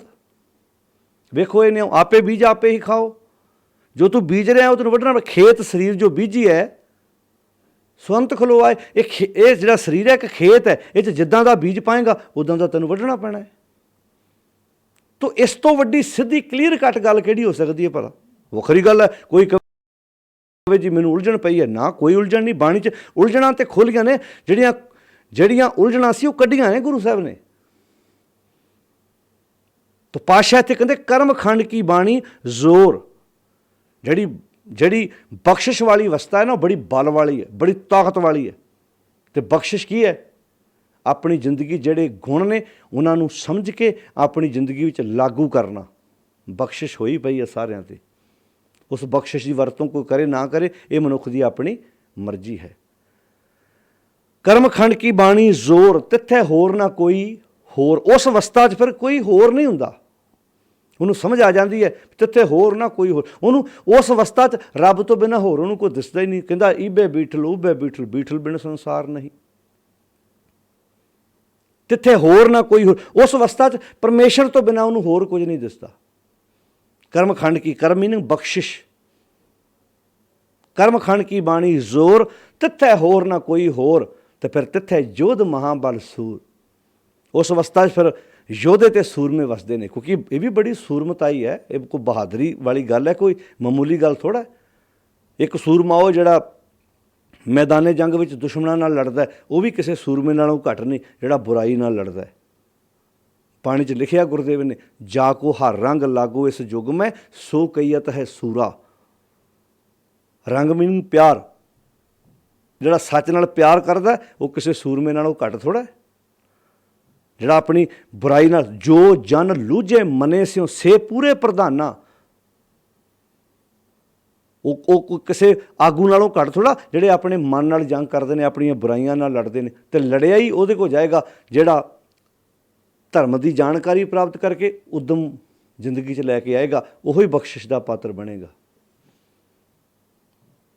ਤਿੱਥੇ ਜੋਧ ਮਹਾਬਲ ਸੂਰ। ਉੱਥੇ ਉਸ ਅਵਸਥਾ ਫਿਰ ਯੋਧੇ ਮਹਾਬਲ ਸੂਰਮੇ ਵਸਦੇ ਨੇ। ਵਕਾਰਾਂ ਨਾਲ ਲੜਨ ਵਾਲਾ ਸੂਰਮਾ ਹੁੰਦਾ ਹੈ, ਬੁਰਾਈ ਨਾਲ ਲੜਨ ਵਾਲਾ ਸੂਰਮਾ ਹੁੰਦਾ ਹੈ। ਵਕਾਰਾਂ ਦੇ ਪਿੱਛੇ ਲੱਗ ਕੇ ਪਰਿਵਾਰਾਂ 'ਚ ਲੜਾਈਆਂ ਕਰਦੇ ਤੇ ਬਹੁਤ ਵੇਖੇ ਹੋਣੇ ਆਪਾਂ। ਪਰ ਵਕਾਰਾਂ ਨਾਲ ਟੱਕਰ ਲੈ ਕੇ ਪਰਿਵਾਰਾਂ ਨੂੰ ਇੱਕ ਸੂਤਰ 'ਚ ਪਰੋ ਕੇ ਰੱਖਣ ਵਾਲੇ ਉਹ ਟਾਵੇਂ ਯੋਧੇ ਹੁੰਦੇ ਨੇ। ਪਰਿਵਾਰਾਂ 'ਚ ਤੁਸੀਂ ਵੇਖ ਲਓ, ਸਮਾਜ ਵਿੱਚ ਇਹ 5 ਵਕਾਰ ਹੀ ਨੇ। ਕਿਸੇ ਨੂੰ ਕਾਮ ਉਂਗਲਾਂ 'ਤੇ ਨਚਾਰਿਆ, ਕਿਸੇ ਨੂੰ ਕ੍ਰੋਧ ਉਂਗਲਾਂ 'ਤੇ ਨਚਾਰਿਆ, ਕਿਸੇ ਨੂੰ ਲਾਲਚ ਉਂਗਲਾਂ 'ਤੇ ਨਚਾਈ ਜਾਂਦਾ ਹੈ। ਗਲ 'ਚ ਪਟੇ ਪਾਏ ਨੇ, ਗੁਲਾਮ ਬਣਾ ਕੇ ਰੱਖਿਆ ਪਿਆ। ਇਹੋ ਹੀ ਤੇ ਆ ਮਲਣ ਭਈ ਮਤ ਮਾਧਵਾ। ਇਹਨੇ ਤੇ ਆ ਜੇ ਬੰਦੇ ਦੀ ਮਤ ਮੈਲੀ ਕਰਦੀ ਤੇਰੀ ਗਤ ਲਖੀ ਨਾ ਜਾਏ। ਇਹੋ ਹੀ ਤੇ ਵਕਾਰ ਨੇ ਜਿਹੜੇ ਬੰਦੇ ਨੂੰ ਸੂਰਮਾ ਨਹੀਂ ਬਣ ਦਿੰਦੇ। ਇਹੋ ਵਕਾਰਾਂ ਨੇ ਬੜੇ ਬੜੇ ਸੂਰਮਿਆਂ ਨੂੰ ਪੈਰਾਂ ਸੁੱਟਿਆ, ਪਰ ਉਹ ਵੀ ਬਹਾਦਰ ਹੁੰਦਾ ਸੂਰਮੇ ਜਿਹੜੇ ਇਹਦਾ ਮੁਕਾਬਲਾ ਕਰਦੇ ਨੇ। ਤਾਂ ਹੀ ਬਾਣੀ 'ਚ ਆਖਿਆ ਸੀ, ਚਾਰ ਬਰਨ ਚੌਹਾਂ ਕੇ ਮਰਦਨ ਖਟ ਦਰਸ਼ਨ ਕਰ ਤਲੀ ਦੇ, ਸੁੰਦਰ ਸੁਖਰ ਸਰੂਪ ਸਿਆਣੇ ਪੰਚੋਂ ਹੀ ਮੋਹ ਛਲੀ ਦੇ, ਜਿਨ ਮਿਲ ਮਾਰੇ ਪੰਚ ਸੂਰ ਬੀਰ। ਜਿਹਨੇ ਪੰਜਾਂ ਨੂੰ ਮਾਰ ਕੇ ਨਰੜ ਕੇ ਸੁੱਟ ਲਿਆ, ਐਸੋ ਕੌਣ ਬਲੀ ਦੇ। ਜਿਨ ਮਿਲ ਮਾਰੇ ਪੰਚ ਸੂਰ ਬੀਰ, ਸੋ ਪੂਰਾ ਇਹ ਕਲੀ ਦੇ। ਉਹ ਸੂਰਮਾ ਹੈ। ਜਾਂ ਕੋ ਹਰ ਰੰਗ ਲਾਗੋ ਇਸ ਯੁੱਗ ਮੈਂ ਸੋ ਕਹੀਅਤ ਹੈ ਸੂਰਮ। ਤੇ ਇਹ ਨਹੀਂ ਆਪਾਂ ਕਹਿ ਸਕਦੇ ਇਹਨਾਂ ਨਾਲ ਪੰਜਾਂ ਨਾਲ ਮੁਕਾਬਲਾ ਕਰਨ ਵਾਲਾ ਕੋਈ ਨਹੀਂ ਹੈ, ਬਹੁਤ ਨੇ ਬੜੇ ਬੜੇ ਇਹੋ ਜਿਹੇ ਨੇ ਜਿਨ੍ਹਾਂ ਨੇ ਲਾਲਚ ਦਾ ਮੁਕਾਬਲਾ ਕਰ ਲਿਆ, ਪਰ ਲਾਲਚ ਪਿੱਛੇ ਲੱਗ ਕੇ ਘਰ 'ਚ ਲੜਾਈ ਨਹੀਂ ਪਾਈ। ਬੜੇ ਸੂਰਮੇ ਹੈਗੇ ਨੇ ਜਿਨ੍ਹਾਂ ਬੰਦਿਆਂ ਨੂੰ ਪੈਸੇ ਦੀ ਲੋੜ ਸੀ ਪਰ ਰਿਸ਼ਵਤ ਨਹੀਂ ਲਈ, ਲਾਲਚ ਨਾਲ ਲੜ ਪਏ, ਪਰ ਇਹ ਨਹੀਂ ਵੇਖਿਆ ਵੀ ਇਸ ਬੰਦੇ ਕੋਲ ਰਿਸ਼ਵਤ ਲੈ ਕੇ ਮੈਂ ਆਪਣਾ ਘਰ ਚਲਾਉਣਾ। ਹੈਗੇ ਨੇ ਸੂਰਮੇ, ਕਿਤੇ ਦੁਨੀਆ 'ਤੇ ਚੰਗਿਆਈ ਮੁੱਕ ਥੋੜ੍ਹਾ ਗਈ ਹੈ। ਉਹ ਠੀਕ ਹੈ, ਜਿਹੜਾ ਬੰਦਾ ਆਪ ਠੱਗ ਹੁੰਦਾ ਉਹਨੂੰ ਸਾਰੇ ਠੱਗ ਦਿਸਦੇ ਨੇ, ਜਿਹੜਾ ਆਪ ਲੁੱਟ ਖਸੁੱਟ ਕਰਕੇ ਗਾਂਹ ਤੁਰਦਾ ਉਹਨੂੰ ਸਾਰੇ ਬੇਈਮਾਨ ਦਿਸਦੇ ਨੇ, ਜਿਹਦੀ ਆਪ ਐਨਕ ਦਾ ਸੀਸਾ ਗੰਦਾ ਹੁੰਦਾ ਉਹਨੂੰ ਲੱਗਦਾ ਅੱਗੇ ਖੱਡੇ ਨੇ, ਉਹਨੂੰ ਲੱਗਦਾ। ਪਰ ਸਾਰੇ ਦੁਨੀਆ 'ਤੇ ਇੱਕੋ ਜਿਹੇ ਨਹੀਂ ਹੈਗੇ, ਦੁਨੀਆ 'ਤੇ ਚੰਗਿਆਈ ਵੀ ਬਹੁਤ ਹੈ। ਠੀਕ ਹੈ, ਐਵਰੇਜ ਹੋ ਸਕਦੀ ਹੈ, ਥੋੜ੍ਹੀ ਘੱਟ ਹੋ ਸਕਦੀ ਹੈ, ਪਰ ਚੰਗਿਆਈ ਮੁੱਕਦੀ ਥੋੜ੍ਹਾ ਕਿਤੇ। ਤੁਹਾਨੂੰ ਹਰ ਮਹਿਕਮੇ 'ਚ ਇਮਾਨਦਾਰ ਬੰਦੇ ਮਿਲ ਜਾਣੇ ਨੇ, ਹਰ ਥਾਂ 'ਤੇ ਤੁਹਾਨੂੰ ਇੱਦਾਂ ਦੇ ਇਨਸਾਨ ਮਿਲ ਜਾਣਗੇ ਜਿਨ੍ਹਾਂ ਨੂੰ ਪਤਾ ਵੀ ਹੈ ਲਾਲਚ ਨਾਲ ਲੜਦੇ ਨੇ। ਤਾਂ ਪਾਤਸ਼ਾਹ ਬਖਸ਼ਿਸ਼ ਕਰਦੇ ਨੇ, ਕਹਿਣ ਲੱਗੇ ਤਿੱਥੈ ਜੋਧ ਮਹਾਬਲ ਸੂਰ ਜਾ ਕੋ ਹਰ ਰੰਗ ਲਾਗੋ ਇਸ ਯੁੱਗ ਮੈਂ ਸੋ ਕਹੀਅਤ ਹੈ ਸੂਰਾ ਆਤਮ ਜਿਣੈ ਸਗਲ ਵਸ ਤਾਂ ਕਹਿ ਜਾਂ ਕਾ ਸਤਿਗੁਰ ਪੂਰਾ। ਠਾਕੁਰ ਗਾਈ ਹੈ ਆਤਮ ਰੰਗ, ਉਹ ਆਪਣੇ ਠਾਕੁਰ ਨੂੰ ਗਾਉਂਦੇ ਨੇ ਆਪਣੇ ਅੰਦਰ ਦੇ ਰੰਗ ਨਾਲ। ਇਹ ਹੈ ਕਰਮਖੰਡ ਕੀ ਬਾਣੀ ਜ਼ੋਰ। ਠਾਕੁਰ ਗਾਈਏ ਆਤਮ ਰੰਗ ਸ਼ਰਣੀ ਪਾਵਨ ਨਾਮ ਧਿਆਵਨ ਸਹਿਜ ਸਮਾਵਨ ਸੰਗ ਅਗੇ ਜਨ ਕੇ ਚਰਨ ਵਸੈ ਮੇਰੇ ਹੀਰੈ ਸੰਗ ਪੁਨੀਤਾ ਦੇਹੀ ਜਨ ਕੀ ਧੂਰ ਦੇਵੋ ਕਿਰਪਾ ਨਿਧ ਨਾਨਕ ਕੈ ਸੁਖ ਇਹੀ। ਕਰਮਖੰਡ ਕੀ ਬਾਣੀ ਜ਼ੋਰ। ਤਿੱਥੇ ਜੋਧ ਮਹਾਬਲ ਸੂਰ, ਇਹ ਬਖਸ਼ਿਸ਼ ਵਾਲੀ ਜਿਹੜੀ ਅਵਸਥਾ ਹੈ ਨਾ, ਕਰਮ ਮੀਨ ਬਖਸ਼ਿਸ਼, ਇੱਥੇ ਸੂਰਮੇ ਵਸਦੇ ਨੇ। ਤਿੱਥੇ ਜੋਧ ਮਹਾਬਲ ਸੂਰ ਤਿੰਨ ਮੈਂ ਰਾਮ ਰਿਹਾ ਭਰਪੂਰ। ਉਹਨਾਂ 'ਚ ਫਿਰ ਰਾਮ ਇੱਦਾਂ ਰਮਿਆ ਹੁੰਦਾ। ਹੁਣ ਅੱਛਾ, ਰਾਮ ਉਹਨਾਂ 'ਚ ਹੀ ਰਮਿਆ ਹੁੰਦਾ, ਰਾਮ ਸਾਰਿਆਂ 'ਚ ਨਹੀਂ ਰਮਿਆ ਹੁੰਦਾ। ਬਾਣੀਆਂ ਦੀ ਸਭਿਆ ਘੱਟ ਰਾਮ ਬੋਲੇ ਰਾਮਾ ਬੋਲੇ। ਰੱਬ ਤੇ ਸਾਰਿਆਂ 'ਚ ਵਸਦਾ, ਰਾਮ ਤੇ ਸਾਰਿਆਂ 'ਚ ਵਸਦਾ। ਇਹ ਇੱਦਾਂ ਹੈ ਜਿਵੇਂ ਮੰਨ ਲਓ ਤੁਸੀਂ ਆਪਣੇ ਘਰ ਦੁੱਧ ਲੈ ਕੇ ਆਉਂਦੇ ਜੀ, ਇੱਕ ਸਿਆਣੀ ਭੈਣ ਉਸੇ ਦੁੱਧ ਨੂੰ ਗਰਮ ਕਰਕੇ ਜਾਗ ਲਾ ਕੇ ਉਹਦਾ ਦਹੀਂ ਬਣਾ ਕੇ ਉਹਨੂੰ ਰਿੜ ਕੇ ਉਹਦੇ ਵਿੱਚੋਂ ਮੱਖਣ ਕੱਢ ਲੈਂਦੀ ਹੈ। ਦਹੀਂ ਘਰ 'ਚ ਖਾਣ ਪੀਣ ਵਾਸਤੇ ਵਰਤਿਆ ਜਾਂਦਾ ਹੈ। ਦੂਜਾ ਪਰਿਵਾਰ ਉਹ ਹੈ ਦੁੱਧ ਉਹ ਵੀ ਉਸੇ ਦੁੱਧ ਹੀ ਕੋਲੋਂ ਲੈਂਦੇ ਨੇ, ਉਹਨਾਂ ਨੂੰ ਦਹੀਂ ਮੁੱਲ ਲਿਆਉਣਾ ਪੈਂਦਾ। ਇੱਕ ਦਿਨ ਬੈਠੇ ਗੱਲਾਂ ਕਰਨ, ਕਹਿੰਦੇ ਅੱਛਾ ਜੀ ਤੁਸੀਂ ਦਹੀਂ ਫਿਰ ਕਿੱਥੋਂ ਲਿਆਉਂਦੇ ਜੇ? ਕਹਿੰਦੇ ਅਸੀਂ ਦਹੀਂ ਕਿੱਥੋਂ ਲਿਆਉਣਾ, ਅਸੀਂ ਤਾਂ ਆਪਣੇ ਘਰੋਂ ਹੀ ਆਪ ਹੀ ਜਮਾ ਲਈਦਾ, ਮੱਖਣ ਵੀ ਕੱਢ ਲਈਦਾ, ਘਿਓ ਵੀ ਬਣਾ ਲੈਂਦਾ। ਕਹਿੰਦੇ ਅੱਛਾ ਕਿੱਦਾਂ ਕੱਢੀਦਾ? ਅਸੀਂ ਵੀ ਦੁੱਧ ਲੈਂਦੇ। ਹੁਣ ਉਹਨੂੰ ਕੱਢਣਾ ਨਹੀਂ ਆਉਂਦਾ, ਕਸੂਰ ਦੁੱਧ ਦਾ ਥੋੜ੍ਹਾ ਹੈ। ਉਹਨੂੰ ਦਹੀਂ ਜਮਾਉਣਾ ਨਹੀਂ ਆਉਂਦਾ, ਇਹ 'ਚ ਕਸੂਰ ਦੁੱਧ ਹੀ ਦਾ ਥੋੜ੍ਹਾ, ਨਾ ਦੁੱਧ ਦਾ ਕਸੂਰ ਹੈ। ਉਹਨੂੰ ਜਮਾਉਣਾ ਵੀ ਆਉਂਦਾ, ਉਸੇ ਦੁੱਧ ਤੋਂ ਮਲਾਈ ਕੱਢ ਕੇ ਅਗਲੀ ਮੱਖਣ ਵੀ ਬਣਾ ਲੈਂਦੀ ਹੈ। ਅਗਲੀ 'ਚ ਚੱਜ ਪਾਉਣਾ, ਉਹਨੂੰ ਪਤਾ ਵੀ ਇਹ 'ਚੋਂ ਮੈਂ ਦਹੀਂ ਵੀ ਬਣਾ ਲੈਣਾ, ਇਹਨੂੰ ਮੈਂ ਰਿੜਕ ਵੀ ਲੈਣਾ, ਇਹ 'ਚੋਂ ਮੈਂ ਮੱਖਣ ਵੀ ਕੱਢ ਲੈਣਾ, ਘਿਓ ਵੀ ਬਣਾ ਲੈਣਾ। ਹੁਣ ਦੁੱਧ ਤੇ ਦੋਵੇਂ 5-5 ਲੀਟਰ ਲੈਂਦੀਆਂ ਸੀ ਦਰਾਣੀਆਂ ਜਠਾਣੀਆਂ।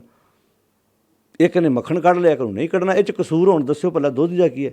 ਨਾ ਦੁੱਧ ਦਾ ਕਸੂਰ ਹੈ। ਇੱਦਾਂ ਹੀ ਤਿੰਨ ਮੈਂ ਰਾਮ ਰਿਹਾ ਭਰਪੂਰ। ਰਾਮ ਤੇ ਸਾਰਿਆਂ 'ਚ ਰਮਿਆ ਹੋਇਆ, ਇੱਕ ਨੇ ਰਾਮ ਨਾਲ ਸਾਂਝ ਪਾ ਲਈ, ਇੱਕ ਨੇ ਨਹੀਂ ਪਾਈ। ਇਹ 'ਚ ਹੁਣ ਕਿਸੇ ਦਾ ਕੀ ਕਸੂਰ? ਲੱਕੜ ਤੇ ਦੋਵਾਂ ਕਾਰੀਗਰਾਂ ਕੋਲ ਇੱਕੋ ਜਿਹੀ ਸੀ। ਇੱਕ ਨੇ ਮੀਨਾਕਾਰੀ ਕਰਕੇ ਡਿਜ਼ਾਈਨ ਪਾ ਲਿਆ, ਦੂਜੇ ਨੇ ਸੂਤਰ ਨਹੀਂ ਆਇਆ ਕੰਮ, ਉਹਨੂੰ ਲੱਕੜ ਦੇ ਗੱਟੇ ਬਣਾ ਕੇ ਭੱਠੀ 'ਚ ਫੂਕਤੇ। ਇਹ 'ਚ ਹੁਣ ਦੱਸਿਓ ਲੱਕੜ ਦਾ ਕੀ ਕਸੂਰ ਹੈ? ਲੱਕੜਾਂ ਦੀ ਮੈਂ ਤੇ ਪੈ ਹੀ ਚੱਜੇ ਦੇ ਵੱਸ ਗਈ, ਮੇਰਾ ਕਸੂਰ ਸੀ। ਸਾਧ ਸੰਗਤ ਜੀ, ਤਿੰਨ ਮੈਂ ਰਾਮ ਰਿਹਾ ਭਰਪੂਰ। ਉਹ ਰਾਮ ਮਾਲਕ ਹਰ ਇੱਕ ਵਿੱਚ ਬਰਾਬਰ ਵਸਦਾ। ਕੋਈ ਉਹਦੇ ਨਾਲ ਸਾਂਝ ਪਾ ਲੈਂਦਾ, ਕੋਈ ਨਹੀਂ ਪਾਉਂਦਾ। ਵਸਦਾ ਤੇ ਸਾਰੇ ਅੰਦਰ ਹੈ।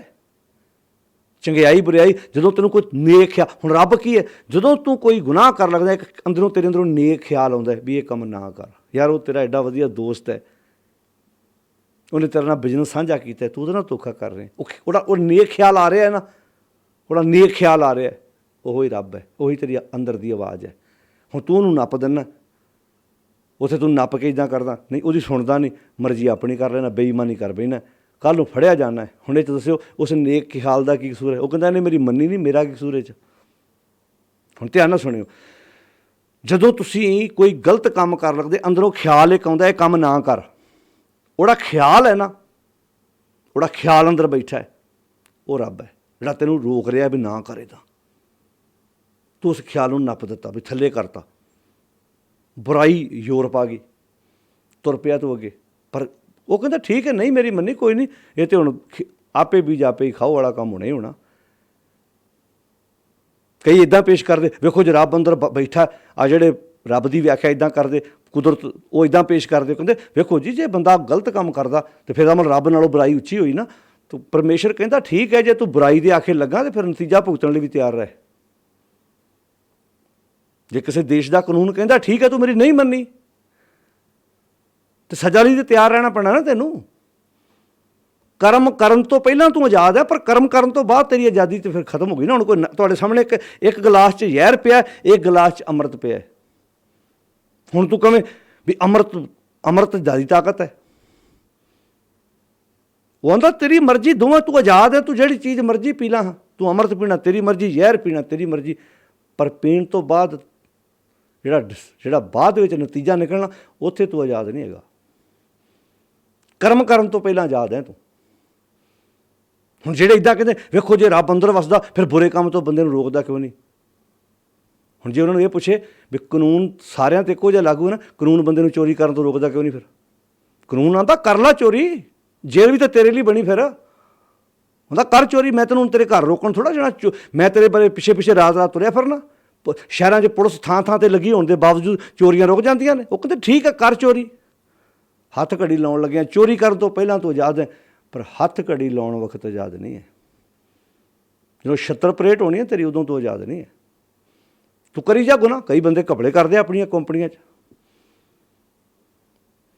ਉਹ ਇੱਦਾਂ ਪੇਸ਼ ਕਰਦੇ ਵੇਖੋ ਜੀ। ਫਿਰ ਜੇ ਰੱਬ ਅੰਦਰ ਬੈਠਾ ਤਾਂ ਇਹਦਾ ਮਤਲਬ ਰੱਬ ਨੂੰ ਪਰਾਂ ਕਰਕੇ ਤੇ ਮਾੜਾ ਖਿਆਲ ਅੱਗੇ ਕਰ ਦਿੰਦਾ। ਉਹ ਭਲਿਓ ਬਾਣੀ ਇੱਦਾਂ ਕਹਿੰਦੀ ਹੈ ਵੀ ਠੀਕ ਹੈ ਉਹਦਾ ਨੇਕ ਖਿਆਲ, ਉਹ ਕਹਿੰਦਾ ਕਰ ਤੂੰ ਆਪਣੀ ਮਰਜ਼ੀ, ਕਹਿੰਦਾ ਕਰ ਤੂੰ, ਤੇਰੀ ਮਰਜ਼ੀ ਹੈ।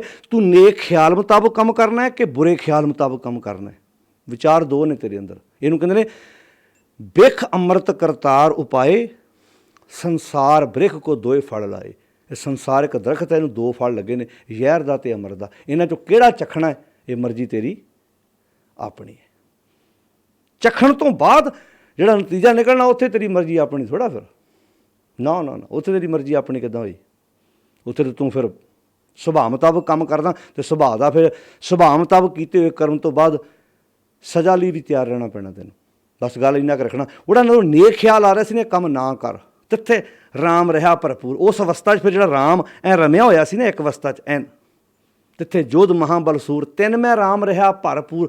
ਫਿਰ ਉੱਥੇ ਉਹਨਾਂ ਵਿੱਚ ਉਸ ਅਵਸਥਾ 'ਚ ਫਿਰ ਐਨ ਰਾਮ ਨਾਲ ਉਸ ਰਮੇ ਹੋਏ ਪਰਮਾਤਮਾ ਨਾਲ ਇੱਕਮਿਕ ਹੋ ਕੇ ਉਹ ਜ਼ਿੰਦਗੀ ਜਿਉਂਦੇ ਨੇ। ਉਹਨਾਂ ਨੇ ਉਸ ਨੇਕ ਖਿਆਲ ਨਾਲ ਸਾਂਝ ਪਾ ਲਈ। ਇਹੋ ਬਖਸ਼ਿਸ਼, ਇਹੋ ਕਰਮਖੰਡ ਕੀ ਬਾਣੀ ਜ਼ੋਰ ਹੈ। ਉਹਨਾਂ ਨੇਕ ਖਿਆਲ ਨਾਲ ਸਾਂਝ ਪਾ ਲਈ, ਕਹਿੰਦੇ ਨਹੀਂ ਤੇਰੀ ਗੱਲ ਮੰਨਣੀ ਮੈਂ ਹੁਣ।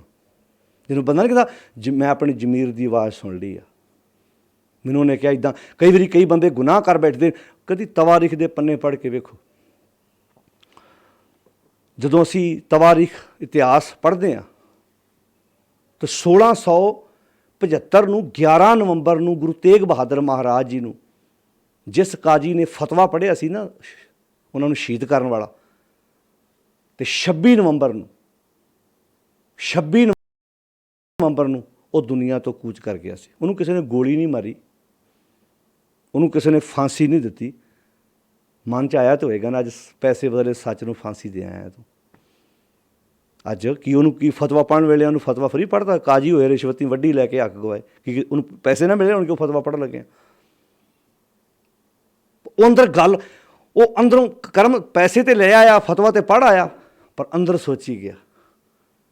ਬਹੁਤ ਬੰਦੇ ਤੁਸੀਂ ਵੇਖਿਆ ਹੋਏਗਾ ਕਈ ਵਾਰੀ ਜਦੋਂ ਬੱਚਿਆਂ ਦੇ ਮੋਹ 'ਚ ਪੈ ਕੇ ਭਰਾਵਾਂ ਨਾਲ ਠੱਗੀਆਂ ਤੇ ਮਾਰ ਬਹਿੰਦੇ ਆ। ਜਦੋਂ ਭਰਾ ਇੱਦਾਂ ਬੱਚੇ ਕਲਕਾਰੀਆਂ ਮਾਰ ਵਿਹੜੇ 'ਚ ਖੇਡਦੇ ਹੱਸਦੇ ਆ, ਅੰਦਰੋਂ ਤੇ ਸੋਚਦਾ ਹੀ ਆ ਨਾ ਰੱਬ ਵਰਗੇ ਭਰਾ ਨਾਲ ਧੋਖਾ ਕੀਤਾ ਮੈਂ। ਉਹ ਹੱਸ ਰਿਹਾ, ਉਹ ਅੰਦਰੋਂ ਮਰਨ ਵਾਲਾ ਹੋਇਆ ਪਿਆ। ਹੋ ਜਾਂਦੇ ਕਈ ਜਿਹਨਾਂ ਅੰਦਰੋਂ ਗੱਲ, ਅਤੇ ਜਿਹਨਾਂ ਅੰਦਰ ਬੁਰਾਈ ਆ ਸਭ ਕੁਝ ਹੋਣ ਤੋਂ ਬਾਅਦ ਇਹ ਤਾਂ ਗੱਲ ਇਹ ਸੋਚਣ ਦੀ ਲੋੜ ਹੈ। ਗੁਰਦੇਵ ਪਾਤਸ਼ਾਹ ਮਹਾਰਾਜ ਨੇ ਅੰਦਰ ਦੀ ਗੱਲ ਕੀਤੀ, ਅੰਦਰ ਦੀ ਅਮੀਰੀ ਅਤੇ ਗਰੀਬੀ ਦੀ ਗੱਲ ਕੀਤੀ। ਪੈਸਾ ਤਾਂ ਬੜਿਆਂ ਲੋਕਾਂ ਕੋਲ ਹੈਗਾ ਬਾਹਰੀ ਤੌਰ 'ਤੇ। ਇਹਨੂੰ ਬੇਗਮਪੁਰਾ ਕਿਹਨੂੰ ਆਖਿਆ ਸੀ? ਬੇਗਮਪੁਰਾ ਸ਼ਹਿਰ ਕੋ ਨਾ, ਉਹ ਕਿਹੜਾ ਸ਼ਹਿਰ ਹੈ ਜਿੱਥੇ ਕੋਈ ਗਮ ਨਹੀਂ? ਉਹ ਗੱਲ ਅੰਦਰ ਦੀ ਕੀਤੀ ਹੈ। ਅਤੇ ਜਦੋਂ ਅੰਦਰ ਗਮ ਨਹੀਂ ਹੋਏਗਾ ਤਾਂ ਇੱਟਾਂ ਵਾਲੇ ਘਰ 'ਚ ਗਮ ਆਪੇ ਹੀ ਨਹੀਂ ਹੋਣਾ। ਗਮ ਤਾਂ ਇੱਥੋਂ ਸ਼ੁਰੂ ਹੋਣਾ ਨਾ, ਪਹਿਲਾਂ ਗਮ ਤਾਂ ਇੱਥੋਂ ਸ਼ੁਰੂ ਹੋਏਗਾ ਨਾ। ਤਾਂ ਸਾਹਿਬ ਜੀ ਕਹਿੰਦੇ ਨੇ ਤਿੱਥੈ ਜੋਧ ਮਹਾਬਲ ਸੂਰ ਤਿੰਨ ਮੈਂ ਰਾਮ ਰਿਹਾ ਭਰਪੂਰ। ਫਿਰ ਉਸ ਅਵਸਥਾ 'ਚ ਕਿਹੜੀ? ਕਰਮਖੰਡ ਵਾਲੀ 'ਚ, ਜਿੱਥੇ ਬਖਸ਼ਿਸ਼ ਹੀ ਬਖਸ਼ਿਸ਼ ਹੈ। ਤਿੱਥੈ ਤਿੱਥੈ ਸੀਤੋ ਸੀਤਾ ਮਹਿਮਾ ਮਾਹੇ। ਉੱਥੇ ਉਹਨਾਂ ਦਾ ਮਨ ਫਿਰ ਸੀਤਾ ਜਾਂਦਾ ਮਹਿਮਾ ਵਿੱਚ, ਐ ਸਿਵ ਸਲਾਹ ਵਿੱਚ ਇੱਦਾਂ ਸੀਤਾ ਜਾਂਦਾ ਜਿਵੇਂ ਕੱਪੜਾ ਫਟਿਆ ਹੋਇਆ ਇੱਕ ਦੂਜੇ ਨਾਲ ਸੀਨ ਦੇਈਦਾ, ਜਿਵੇਂ ਮਾਲੀ ਫੁੱਲ ਵੱਖਰੇ ਵੱਖਰੇ ਲੈ ਕੇ ਹਾਰ ਨਹੀਂ ਪਰੋ ਦਿੰਦਾ, ਇੱਦਾਂ ਤਿੱਥੇ ਸੀਤੋ ਸੀਤਾ ਮਹਿਮਾ ਮਾਹੇ। ਉਹਨਾਂ ਦਾ ਮਨ ਫਿਰ ਸੀਤਾ ਜਾਂਦਾ ਮਹਿਮਾ ਵਿੱਚ। ਫਿਰ ਕਿਸ ਅਵਸਥਾ 'ਚ? ਕਰਮਖੰਡ ਕੀ ਬਾਣੀ ਜ਼ੋਰ ਵਾਲੀ 'ਚ। ਤਿੱਥੇ ਸੀਤੋ ਸੀਤਾ ਮਹਿਮਾ ਮਾਹੇ, ਕਹਿੰਦੇ ਤਾਕੇ ਰੂਪ ਨਾ ਕਥਨੇ ਜਾਹੇ। ਫਿਰ ਉਹਨਾਂ ਦਾ ਰੂਪ ਕਿਤੇ ਬਿਆਨ ਥੋੜ੍ਹਾ ਕੀਤਾ ਜਾ ਸਕਦਾ। ਉਹ ਕਿਹੜਾ ਰੂਪ ਹੈ ਜੀ ਭਲਾ? ਆਪਾਂ ਪਹਿਲੀ ਪੌੜੀ ਸਮਝ ਆਏ ਹਾਂ। ਉਹ ਕਿਹੜਾ ਰੂਪ ਹੈ? ਉਹ ਅੰਦਰ ਦਾ ਰੂਪ ਹੈ। ਅੱਜ ਬਾਹਰਲੇ ਰੂਪ 'ਤੇ ਅਸੀਂ ਡੁੱਲਦੇ ਹਾਂ। ਚਮੜੀ ਬੜੀ ਚੱਟੀ ਹੈ, ਨੈਣ ਨਕਸ਼ ਬੜੇ ਤਿੱਖੇ ਨੇ, ਲੜਕੀ ਬੜੀ ਸੋਹਣੀ ਹੈ, ਲੜਕਾ ਬੜਾ ਸੋਹਣਾ ਹੈ। ਉਹ ਬਾਅਦ 'ਚ ਪਤਾ ਲੱਗਦਾ ਹੈ ਨਾ, ਜਿਹੜੇ ਅਸੀਂ ਤਾਂ ਬਾਹਰਲੀਆਂ ਚਮੜੀਆਂ ਵੇਖ ਵੇਖ ਕੇ ਡੁੱਲ ਜਾਂਦੇ। ਕਈ ਵਾਰੀ ਐਜੂਕੇਸ਼ਨ ਵੀ ਹੁੰਦੀ ਹੈ, ਸਭ ਕੁਝ ਹੁੰਦਾ ਹੈ, ਪਰ ਆਣ ਕੇ ਡਿੱਗ ਪੈਂਦੇ ਅਸੀਂ ਵੀ ਨਹੀਂ ਜੀ ਇਹ ਲੜਕੇ ਸਾਡੇ ਨੂੰ ਲੜਕੀ ਪਸੰਦ ਨਹੀਂ, ਲੜਕੀ ਨੂੰ ਲੜਕਾ ਪਸੰਦ ਨਹੀਂ ਜੀ, ਉਹਦੇ ਨੈਣ ਨਕਸ਼ ਟੇਢੇ ਨੇ, ਉਹਦਾ ਰੰਗ ਸਾਂਵਲਾ ਹੈ ਜੀ। ਇਹ ਰੂਪ ਬਾਹਰਲਾ ਹੈ, ਰੂਪ ਅੰਦਰਲਾ ਹੈ, ਸੁਭਾਅ ਦਾ, ਕਰਤਾਰ ਦਾ। ਪਾਤਸ਼ਾਹ ਦੀ ਬਾਣੀ ਇੱਥੇ ਬਖਸ਼ਿਸ਼ ਕਰਦੀ ਤਾਂ ਕਿ ਰੂਪ ਨਾ ਕਥਨੇ ਜਾਹੇ। ਉਹਨਾਂ ਦੇ ਜਿਹੜੇ ਰੂਪ ਆ ਨਾ, ਅੰਦਰਲੇ ਰੂਪ, ਅੰਦਰ ਦੀ ਸੁੰਦਰਤਾ, ਸੇ ਸੁੰਦਰ ਸੋਹਣੇ ਸਾਧ ਸੰਗ ਜਿਨ ਬਹਿਣੇ, ਤਾਂ ਕਿ ਰੂਪ ਨਾ ਕਥਨੇ ਜਾਹੇ। ਫਿਰ ਅੱਗੇ ਕਹਿੰਦੇ ਨਾ ਉਹ ਮਰੈ ਨਾ ਠਾਗੇ ਜਾਏ। ਅੱਛਾ, ਉਹ ਮਰਦੇ ਨਹੀਂ? ਕਿਹੜੀ ਮੌਤ ਨਹੀਂ ਮਰਦੇ ਜੀ? ਇੱਥੇ ਤੇ ਬਾਣੀ ਉਚਾਰਨ ਕਰਨ ਵਾਲੇ ਵੀ ਸਰੀਰਕ ਤੌਰ 'ਤੇ ਸਾਡੇ ਵਿੱਚ ਨਹੀਂ ਬੈਠੇ, ਜਿਹਨਾਂ ਸਿੱਖਾਂ ਦਾ ਅਸੀਂ ਨਾਂ ਲੈਂਦੇ ਹਾਂ ਪੰਜਾਂ ਪਿਆਰਿਆਂ 'ਚੋਂ। ਫਿਰ ਕਿਹੜੀ ਮੌਤ ਦੀ ਗੱਲ ਹੋ ਰਹੀ ਇੱਥੇ? ਇੱਥੇ ਆਤਮਿਕ ਮੌਤ ਦੀ ਗੱਲ ਹੋ ਰਹੀ ਹੈ। ਉਹ ਵਿਕਾਰਾਂ ਵਿੱਚ ਮਰਦੇ ਨਹੀਂ। ਉਹਨਾਂ ਨੂੰ ਲਾਲਚ ਮਾਰ ਥੋੜ੍ਹਾ ਪਾਉਂਦਾ ਵੀ ਲਾਲਚ ਮਾਰ ਦਊ ਅੰਦਰੋਂ।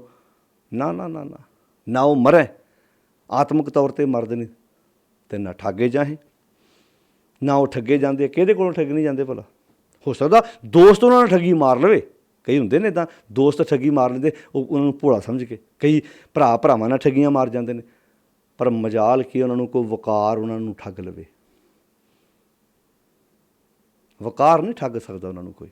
ਤਾਂ ਆਖਿਆ ਸੀ ਨਾ ਗੁਰੂ ਸਾਹਿਬ ਨੇ, ਹਰ ਬਿਸਰਤ ਸਦਾ ਖੁਆਰੀ ਤਾਂ ਕੋ ਧੋਖਾ ਕਹਾਂ ਵਿਆਪੈ। ਉਹਨਾਂ ਨੂੰ ਕੋਈ ਵਕਾਰ ਧੋਖਾ ਥੋੜ੍ਹਾ ਦੇ ਸਕਦਾ। ਜਾਂ ਕੋ ਓਟ ਤਹਾਰੀ। ਇਹ ਕਰਮਖੰਡ ਕੀ ਬਾਣੀ ਜ਼ੋਰ ਹੈ।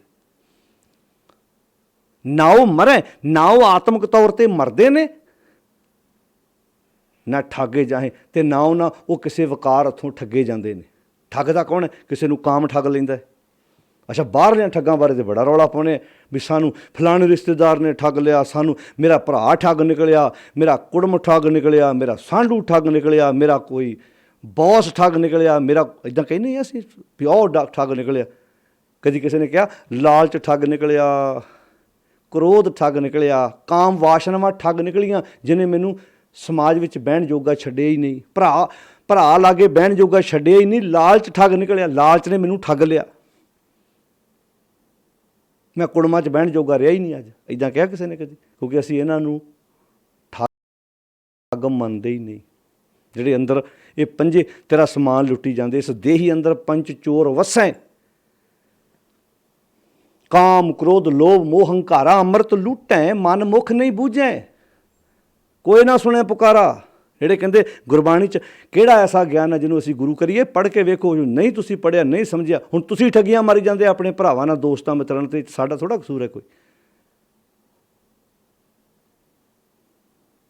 ਆਪ ਤੁਹਾਨੂੰ, ਕਿਉਂਕਿ ਜਦੋਂ ਬੰਦਾ ਗਲਤ ਕਿਸੇ ਅਹੁਦੇ 'ਤੇ ਬਹਿੰਦਾ ਨੇ, ਯਾਦ ਰੱਖਣਾ, ਆਪ ਠੱਗ ਹੋਏ ਨਾ, ਆਪਣੇ ਲੱਗੇ ਲੱਗੇ ਠੱਗਾਂ ਦੀ ਭੀੜ ਇਕੱਠੀ ਕਰੇਗਾ, ਠੱਗਾਂ ਦੀ ਭੀੜ ਇਕੱਠੀ ਕਰੇਗਾ। ਆਪ ਗਲਤ ਬੰਦਾ ਹੋਏਗਾ ਨਾ, ਜਦੋਂ ਕਹਿੰਦੇ ਕਿਸੇ ਯੋਗ ਗੱਦੀ 'ਤੇ ਅਯੋਗ ਬੰਦਾ ਬਹਿ ਜਾਏ ਅਤੇ ਹੋਵੇ ਕਰਪਸ਼ਨ ਵਾਲਾ, ਉਹ ਆਪਣੇ ਇਰਦ ਗਿਰਦ ਕਰਪਸ਼ਨ ਵਾਲੇ ਬੰਦੇ ਇਕੱਠੇ ਕਰੇਗਾ, ਤਾਂ ਕਿ ਮੇਰਾ ਪਾਜ ਨਾ ਉਗੜ ਜਾਏ, ਮੈਨੂੰ ਲੋਕੀ ਪਹਿਚਾਣ ਨਾ ਪਾਉਣ। ਪਾਤਸ਼ਾਹ ਕਲੀਅਰ ਕਹਿੰਦੇ ਨੇ, ਬੜੀ ਪਿਆਰੀ ਗੱਲ ਕੀਤੀ ਗੁਰਦੇਵ ਨੇ। ਕਹਿੰਦੇ ਨਾ ਉਹ ਮਰੈ, ਨਾ ਉਹ ਆਤਮਿਕ ਤੌਰ 'ਤੇ ਮਰਦੇ, ਨਾ ਠਾਗੇ ਜਾਹੇ। ਇਸ ਦੇਹੀ ਅੰਦਰ ਪੰਜ ਚੋਰ ਵਸੈ, ਇਸ ਦੇਹੀ ਅੰਦਰ ਪੰਜ ਚੋਰ ਰਹਿੰਦੇ, ਕਾਮ ਕ੍ਰੋਧ ਲੋਭ ਮੋਹ ਹੰਕਾਰਾ। ਅੱਛਾ, ਇਸ ਦੇਹੀ ਅੰਦਰ ਪੰਜ ਚੋਰ ਰਹਿੰਦੇ, ਇਸ ਦੇਹੀ ਅੰਦਰ ਦੈਵੀ ਗੁਣ ਵੀ ਰਹਿੰਦੇ ਨੇ। ਹੁਣ ਤੂੰ ਦੈਵੀ ਗੁਣਾਂ 'ਤੇ ਨਹੀਂ ਆਖੇ ਲੱਗਾ ਤੇ ਕਸੂਰ ਸਾਡਾ ਥੋੜ੍ਹਾ। ਇਹ 'ਚ ਦੈਵੀ ਗੁਣ ਵੀ ਹੈਗੇ ਆ। ਕਿਹੜੇ ਆ? ਸੱਤ, ਸੰਤੋਖ, ਦਇਆ, ਧਰਮ, ਧੀਰਜ, ਇਹ ਵੀ ਤਾਂ ਅੰਦਰ ਹੀ ਨੇ। ਇਹ ਹੁਣ ਵੱਖਰੀ ਗੱਲ ਹੈ, ਤੂੰ ਇਹਨਾਂ 'ਚੋਂ ਕਿਹਦੇ ਆਖੇ ਲੱਗਣਾ? ਪੰਚ ਮਨਾਏ ਪੰਚ ਰਸਾਏ, ਤੂੰ ਇਹਨਾਂ 'ਚੋਂ ਮਨਾਉਣਾ ਕਿਹਨੂੰ ਤੇ ਰਸਾਉਣਾ ਕਿਹਨੂੰ? ਇਹ ਮਰਜ਼ੀ ਤੇਰੀ ਆਪਣੀ ਹੈ। ਬਾਣੀ 'ਚ ਵੀ ਲਿਖਿਆ ਵੀ ਪੰਜਾਂ ਨੂੰ ਰਸਾਉਣਾ ਹੈ ਅਤੇ ਪੰਜਾਂ ਨੂੰ ਮਨਾਉਣਾ ਹੈ। ਹੁਣ ਕਈਆਂ ਨੇ 5 ਗੁਣਾਂ ਨੂੰ ਰਸਾ ਲਿਆ ਤੇ 5 ਔਗੁਣਾਂ ਨੂੰ ਮਨਾ ਲਿਆ, ਉਹਨਾਂ ਦੇ ਆਖੇ ਲੱਗ ਕੇ ਘਰ ਨੁਕਸਾਨ ਕਰਾ ਲਿਆ। ਤੇ ਕਈਆਂ ਨੇ 5 ਨੂੰ ਇੱਦਾਂ ਰਸਾ ਤੱਕ ਤੇ ਪਰਾਂ ਜੋਣ, ਤੁਸੀਂ ਔਗੁਣੋਂ ਪਰਾਂ ਜੋ, ਪੁਕਾਰੋ ਪਰਾਂ ਜੋਣ ਤੁਸੀਂ। ਹੁਣ ਮੈਂ ਗੁਣਾਂ ਨਾਲ ਸਾਂਝ ਪਾ ਕੇ ਦੈਵੀ ਗੁਣਾਂ ਵਾਲੇ ਦੇਵਤੇ ਬਣ ਕੇ ਵੇਖਣਾ। ਇਸ ਦੇਹੀ ਅੰਦਰ 5 ਚੋਰ ਵਸੈ, ਕਾਮ ਕ੍ਰੋਧ ਲੋਭ ਮੋਹ ਹੰਕਾਰਾ, ਅੰਮ੍ਰਿਤ ਲੂਟੈ ਮਨ ਮੁਖ ਨਹੀਂ ਬੂਝੈ, ਕੋਈ ਨਾ ਸੁਣੈ ਪੁਕਾਰਾ। ਪਾਸ਼ਾ ਇੱਥੇ ਬਖਸ਼ਿਸ਼ ਭਰੇ ਬਚਨ ਕਰਦੇ, ਨਾ ਉਹ ਮਰੈ ਨਾ ਠਾਗੇ ਜਾਹੇ, ਜਿਨ ਕੇ ਰਾਮ ਵਸੈ ਮਨ ਮਾਹੇ। ਫਿਰ ਉਹਨਾਂ ਦੇ ਹਿਰਦੇ 'ਚ ਰਾਮ ਐਨ ਇੱਕਮਿਕ ਹੋਇਆ ਰਹਿੰਦਾ। ਰਾਮ ਕੀ ਹੈ? ਰੱਬੀ ਗੁਣ ਜਿਹੜੇ ਹਰ ਇੱਕ ਇਨਸਾਨ ਦੇ ਅੰਦਰ ਬੈਠੇ ਹੋਏ ਨੇ। ਉਹ ਨੇਕ ਖਿਆਲ ਜਿਹੜਾ ਤੈਨੂੰ ਗਲਤ ਕੰਮ ਕਰਨ ਤੋਂ ਰੋਕਦਾ ਹੈ। ਇੱਕ ਬੰਨੇ ਤੇ ਚੋਰ ਰੋਕਦਾ ਹੈ ਨਾ ਚੋਰੀ ਕਰਨ ਤੋਂ, ਇੱਕ ਬੰਨੇ ਤੇ ਪੁਲਿਸ ਰੋਕਦੀ ਹੈ ਨਾ ਚੋਰ ਨੂੰ ਚੋਰੀ ਕਰਨ ਤੋਂ, ਵੀ ਇੱਥੇ ਕੈਮਰੇ ਲੱਗੇ ਆ, ਚੋਰੀ ਨਾ ਕਰੀ। ਪੁਲਿਸ ਰਾਤ ਰਾਤ ਪਹਿਰੇ ਦਿੰਦੀ ਹੈ। ਹੁਣ ਆਮ ਰਾਤ ਨੂੰ ਪੁਲਿਸ ਗਸ਼ਤ ਕਰਦੀ ਹੈ ਵੀ ਕੋਈ ਚੋਰ ਚੋਰੀ ਨਾ ਕਰੇ। ਇੱਥੇ ਫਿਰ ਉਹ ਕਹਿੰਦਾ ਪੁਲਿਸ ਦੀ ਲੋੜ ਨਹੀਂ ਹੁਣ। ਕਹਿੰਦਾ ਕਿਉਂ? ਕਹਿੰਦਾ ਹੁਣ ਮੈਂ ਦਰੋਗਾ ਆਪਣੇ ਸ਼ਹਿਰ ਦਾ ਆਪ ਬਣ ਗਿਆ। ਉਹ ਇੱਦਾਂ ਕਹਿੰਦਾ ਸੰਤਾਂ ਮਾਨੋ, ਹੁਣ ਮੈਂ ਦੇਵੀ ਗੁਣਾਂ ਨੂੰ ਮਨਾ ਲਿਆ ਵਾ। ਸੰਤਾਂ ਮਾਨੋ ਤੇ ਦੂਤਾਂ ਡਾਨੋ, ਦੂਤ ਜਿਹੜੇ ਆ ਨਾ ਵਕਾਰ, ਉਹਨਾਂ ਨੂੰ ਮੈਂ ਡੰਨ ਦੇਤਾ, ਭਾਜਾ ਕੇ ਭੱਜੋ ਹੁਣ ਮੇਰੇ ਘਰੋਂ। ਇਹ ਕੁਟਵਾਰੀ ਮੇਰੀ, ਇਹ ਮੇਰੀ ਹੁਣ ਕੋਤਵਾਲੀ ਆ। ਮੈਂ ਹੁਣ ਆਪਣੇ ਸ਼ਹਿਰ ਦਾ ਕੋਤਵਾਲ ਬਣ ਗਿਆ, ਦਰੋਗਾ ਬਣ ਗਿਆ। ਜਿਵੇਂ ਦਰੋਗਾ ਰਾਤ ਨੂੰ ਨਹੀਂ ਘੁੰਮਦਾ, ਪੁਲਿਸ ਰਾਤ ਨੂੰ ਥਾਂ ਥਾਂ 'ਤੇ ਚੌਂਕੀਆਂ ਕਿਉਂ ਲੱਗੀਆਂ ਹੁੰਦੀਆਂ ਭਲਾ? ਇਸੇ ਲਈ ਚੌਂਕੀਆਂ ਲੱਗੀਆਂ ਹੁੰਦੀਆਂ। ਮੈਂ ਕ੍ਰਾਈਮ ਬੜਾ ਇੱਥੇ। ਤੁਸੀਂ ਦੇਖੋ ਜਿਨ੍ਹਾਂ ਇਲਾਕਿਆਂ ਦੇ ਵਿੱਚ ਥਾਣੇ ਤੋਂ ਬਾਅਦ ਚੌਂਕੀ ਬਿਠਾਉਣੀ ਪੈਂਦੀ ਹੈ, ਚੌਂਕੀ ਉਸ ਇਲਾਕੇ 'ਚ ਹੁੰਦੀ ਜਿੱਥੇ ਕ੍ਰਾਈਮ ਹੋਵੇ। ਥਾਣੇ ਤੋਂ ਬਾਅਦ ਚੌਂਕੀ ਆਉਂਦੀ ਹੈ ਵੀ ਇੱਥੇ ਚੌਂਕੀ ਬਿਠਾਤੀ, ਇੱਥੇ ਕ੍ਰਾਈਮ ਹੈ, ਇੱਥੇ ਲੋਕ ਨਸ਼ਿਆਂ ਵਾਲੇ, ਲੋਕਾਂ ਨੂੰ ਤੰਗ ਕਰਦੇ ਆ, ਇੱਥੇ ਚੌਂਕੀ ਬਿਠਾ ਦਿਓ। ਕਹਿੰਦੇ ਗੁਰ ਕਾ ਸ਼ਬਦ ਰਖਵਾਰੇ, ਚੌਕੀ ਚੌਗਿਰਦ ਹਮਾਰੇ। ਇੱਥੇ ਹੁਣ ਮੇਰੇ ਗੁਰੂ ਨੇ ਕਹਿਤਾ ਸ਼ਬਦ ਦੀ ਚੌਂਕੀ ਘਰ ਬਿਠਾ ਲਾ, ਕਿਉਂਕਿ ਇੱਥੇ ਕ੍ਰਾਈਮ ਨਹੀਂ ਹੋਏਗਾ। ਫਿਰ ਇੱਥੇ ਤੈਨੂੰ ਕਾਮ ਕਰੋ ਲੋਭ ਮੋਹ ਹੰਕਾਰ ਤੇਰਾ ਨੁਕਸਾਨ ਨਹੀਂ ਕਰਨਗੇ। ਜਿਵੇਂ ਪੁਲਿਸ ਰਾਤ ਨੂੰ ਘੁੰਮਦੀ ਹੈ ਇਸ ਕਰਕੇ ਕਿੱਥੇ ਕੋਈ ਗਲਤ ਕੰਮ ਨਾ ਹੋਵੇ। ਕਹਿੰਦੇ ਹੁਣ ਪੁਲਿਸ ਦੀ ਲੋੜ ਨਹੀਂ, ਮੈਂ ਆਪਣੇ ਸ਼ਹਿਰ ਦੀ ਕੋਤਵਾਲੀ ਆਪ ਕਰ ਲੱਗ ਪਿਆ। ਸੰਤਾਂ ਮਾਨੋ ਦੂਤਾਂ ਡਾਨੋ, ਇਹ ਕੁਟਵਾਰੀ ਮੇਰੀ, ਦਿਵਸ ਰੈਣ ਤੇਰੇ ਪਾਮ ਪਲੋਸੋਂ, ਕੇਸ ਚਵਰ ਕਰ ਫੇਰੀ, ਹਮ ਕੂਕਰ ਤੇਰੇ ਦਰਬਾਰ, ਭੌਂਕੇ ਆ ਗਿਆ ਬਦਨ ਪਸਾਰ।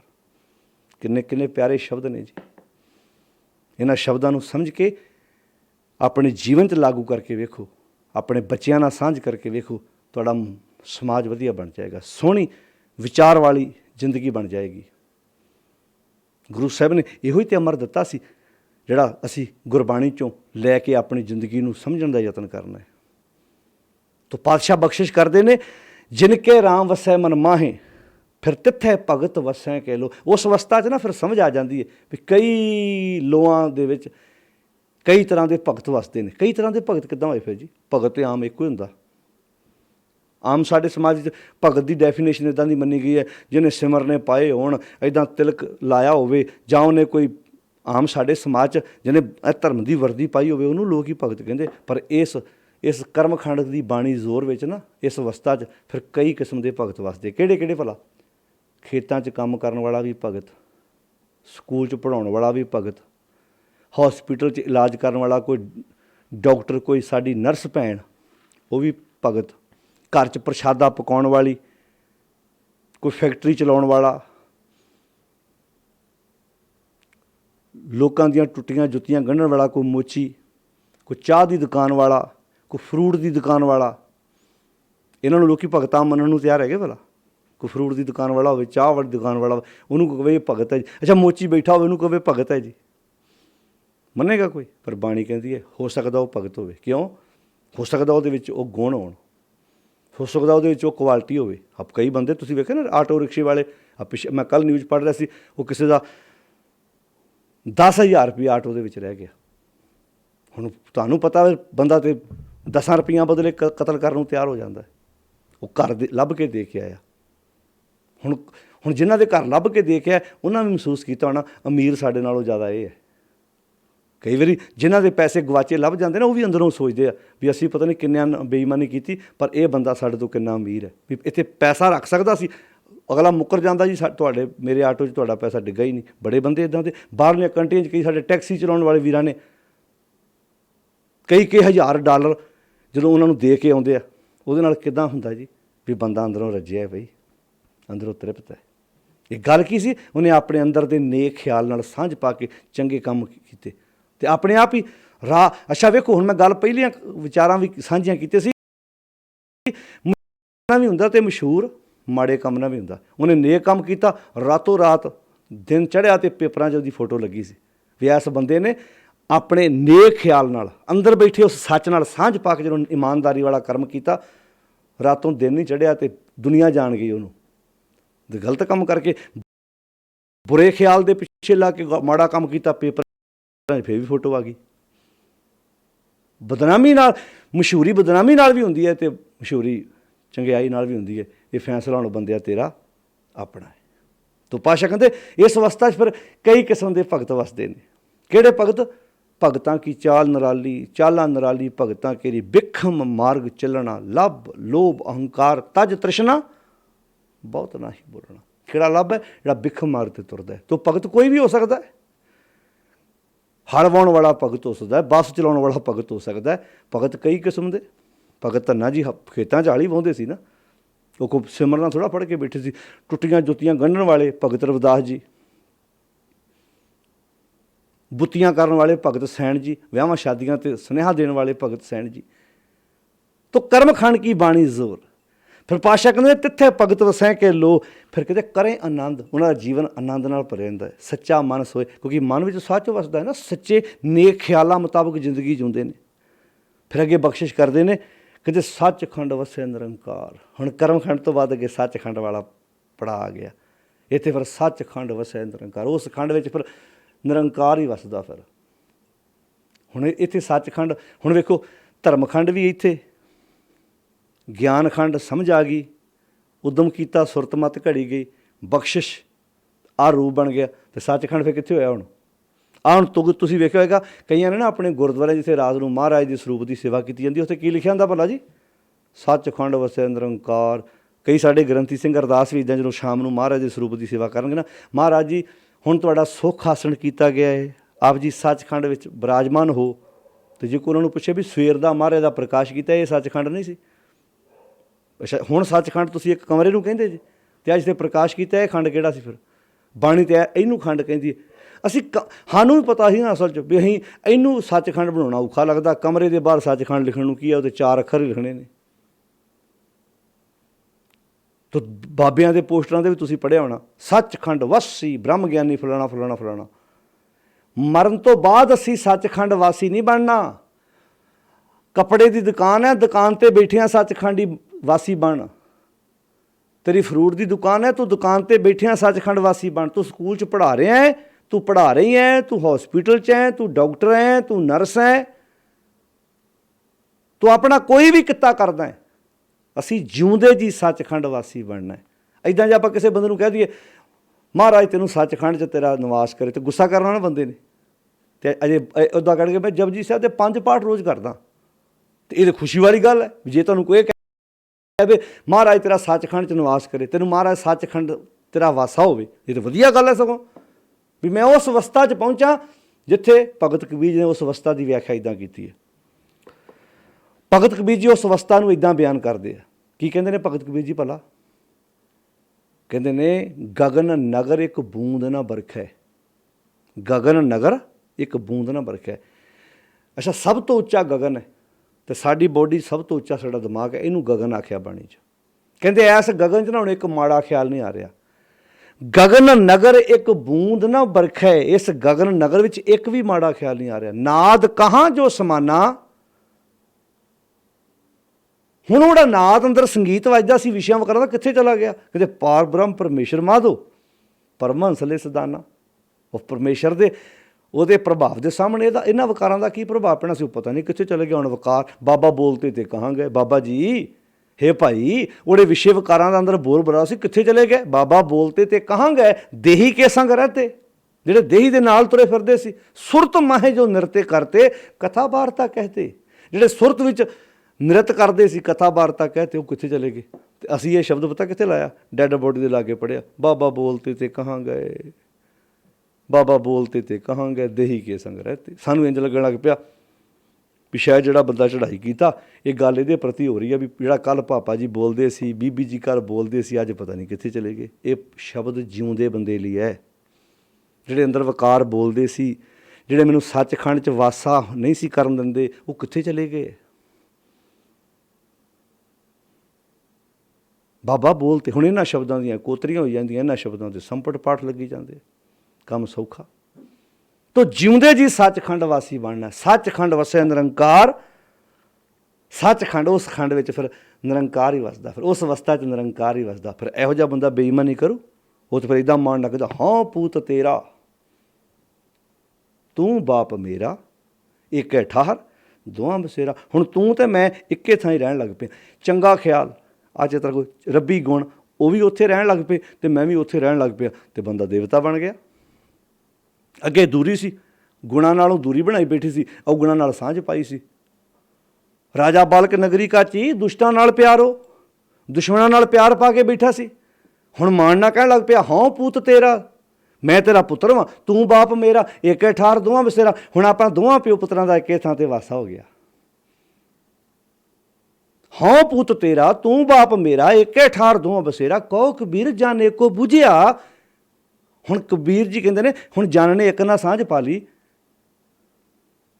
ਗੁਰ ਪ੍ਰਸਾਦ ਮੈਂ ਸਭ ਕੇ ਸੂਝੇ, ਗੁਰੂ ਦੇ ਪ੍ਰਸਾਦ ਸਦਕਾ ਮੈਨੂੰ ਸਭ ਕੇ ਸੂਝੀ ਆ ਗਈ। ਹੁਣ ਸੱਚਖੰਡ ਵਸੇ ਨਿਰੰਕਾਰ, ਅਤੇ ਉਹਨੂੰ ਕਰ ਕਰ ਵੇਖਿਆ ਨਦਰ ਨਿਹਾਲ। ਉਹਨੂੰ ਸਮਝ ਆ ਜਾਂਦੀ ਹੈ, ਉਹ ਕਰ ਕਰਕੇ, ਪੈਦਾ ਕਰ ਕਰਕੇ ਆਪ ਹੀ ਆਪਣੀ ਹੁਕਮ ਦੇ ਰਾਹੀਂ ਸਮੁੱਚੀ ਕਾਇਨਾਤ ਦੀ ਨਿਗਰਾਨੀ ਰੱਖ ਰਿਹਾ। ਜਿਹੜਾ ਉਹਦੇ ਹੁਕਮ ਦੀ ਪਾਲਣਾ ਕਰਦਾ ਉਹ ਸਚਿਆਰਾ ਬਣ ਜਾਂਦਾ, ਜਿਹੜਾ ਉਹਦੇ ਹੁਕਮ ਦੀ ਉਲੰਘਣਾ ਕਰਦਾ ਉਹਦੇ ਬਾਰੇ ਆਪਾਂ ਜਪ ਬਾਣੀ ਦੀ ਦੂਜੀ ਪੌੜੀ 'ਚ ਪੜ੍ਹੀ ਆਏ। ਹੁਕਮ ਲਿਖ ਦੁੱਖ ਸੁੱਖ ਪਾਈਏ, ਇੱਕ ਨਾ ਹੁਕਮੀ ਬਖਸ਼ੀਸ਼, ਇੱਕ ਹੁਕਮੀ ਸਦਾ ਪਵਾਈਏ।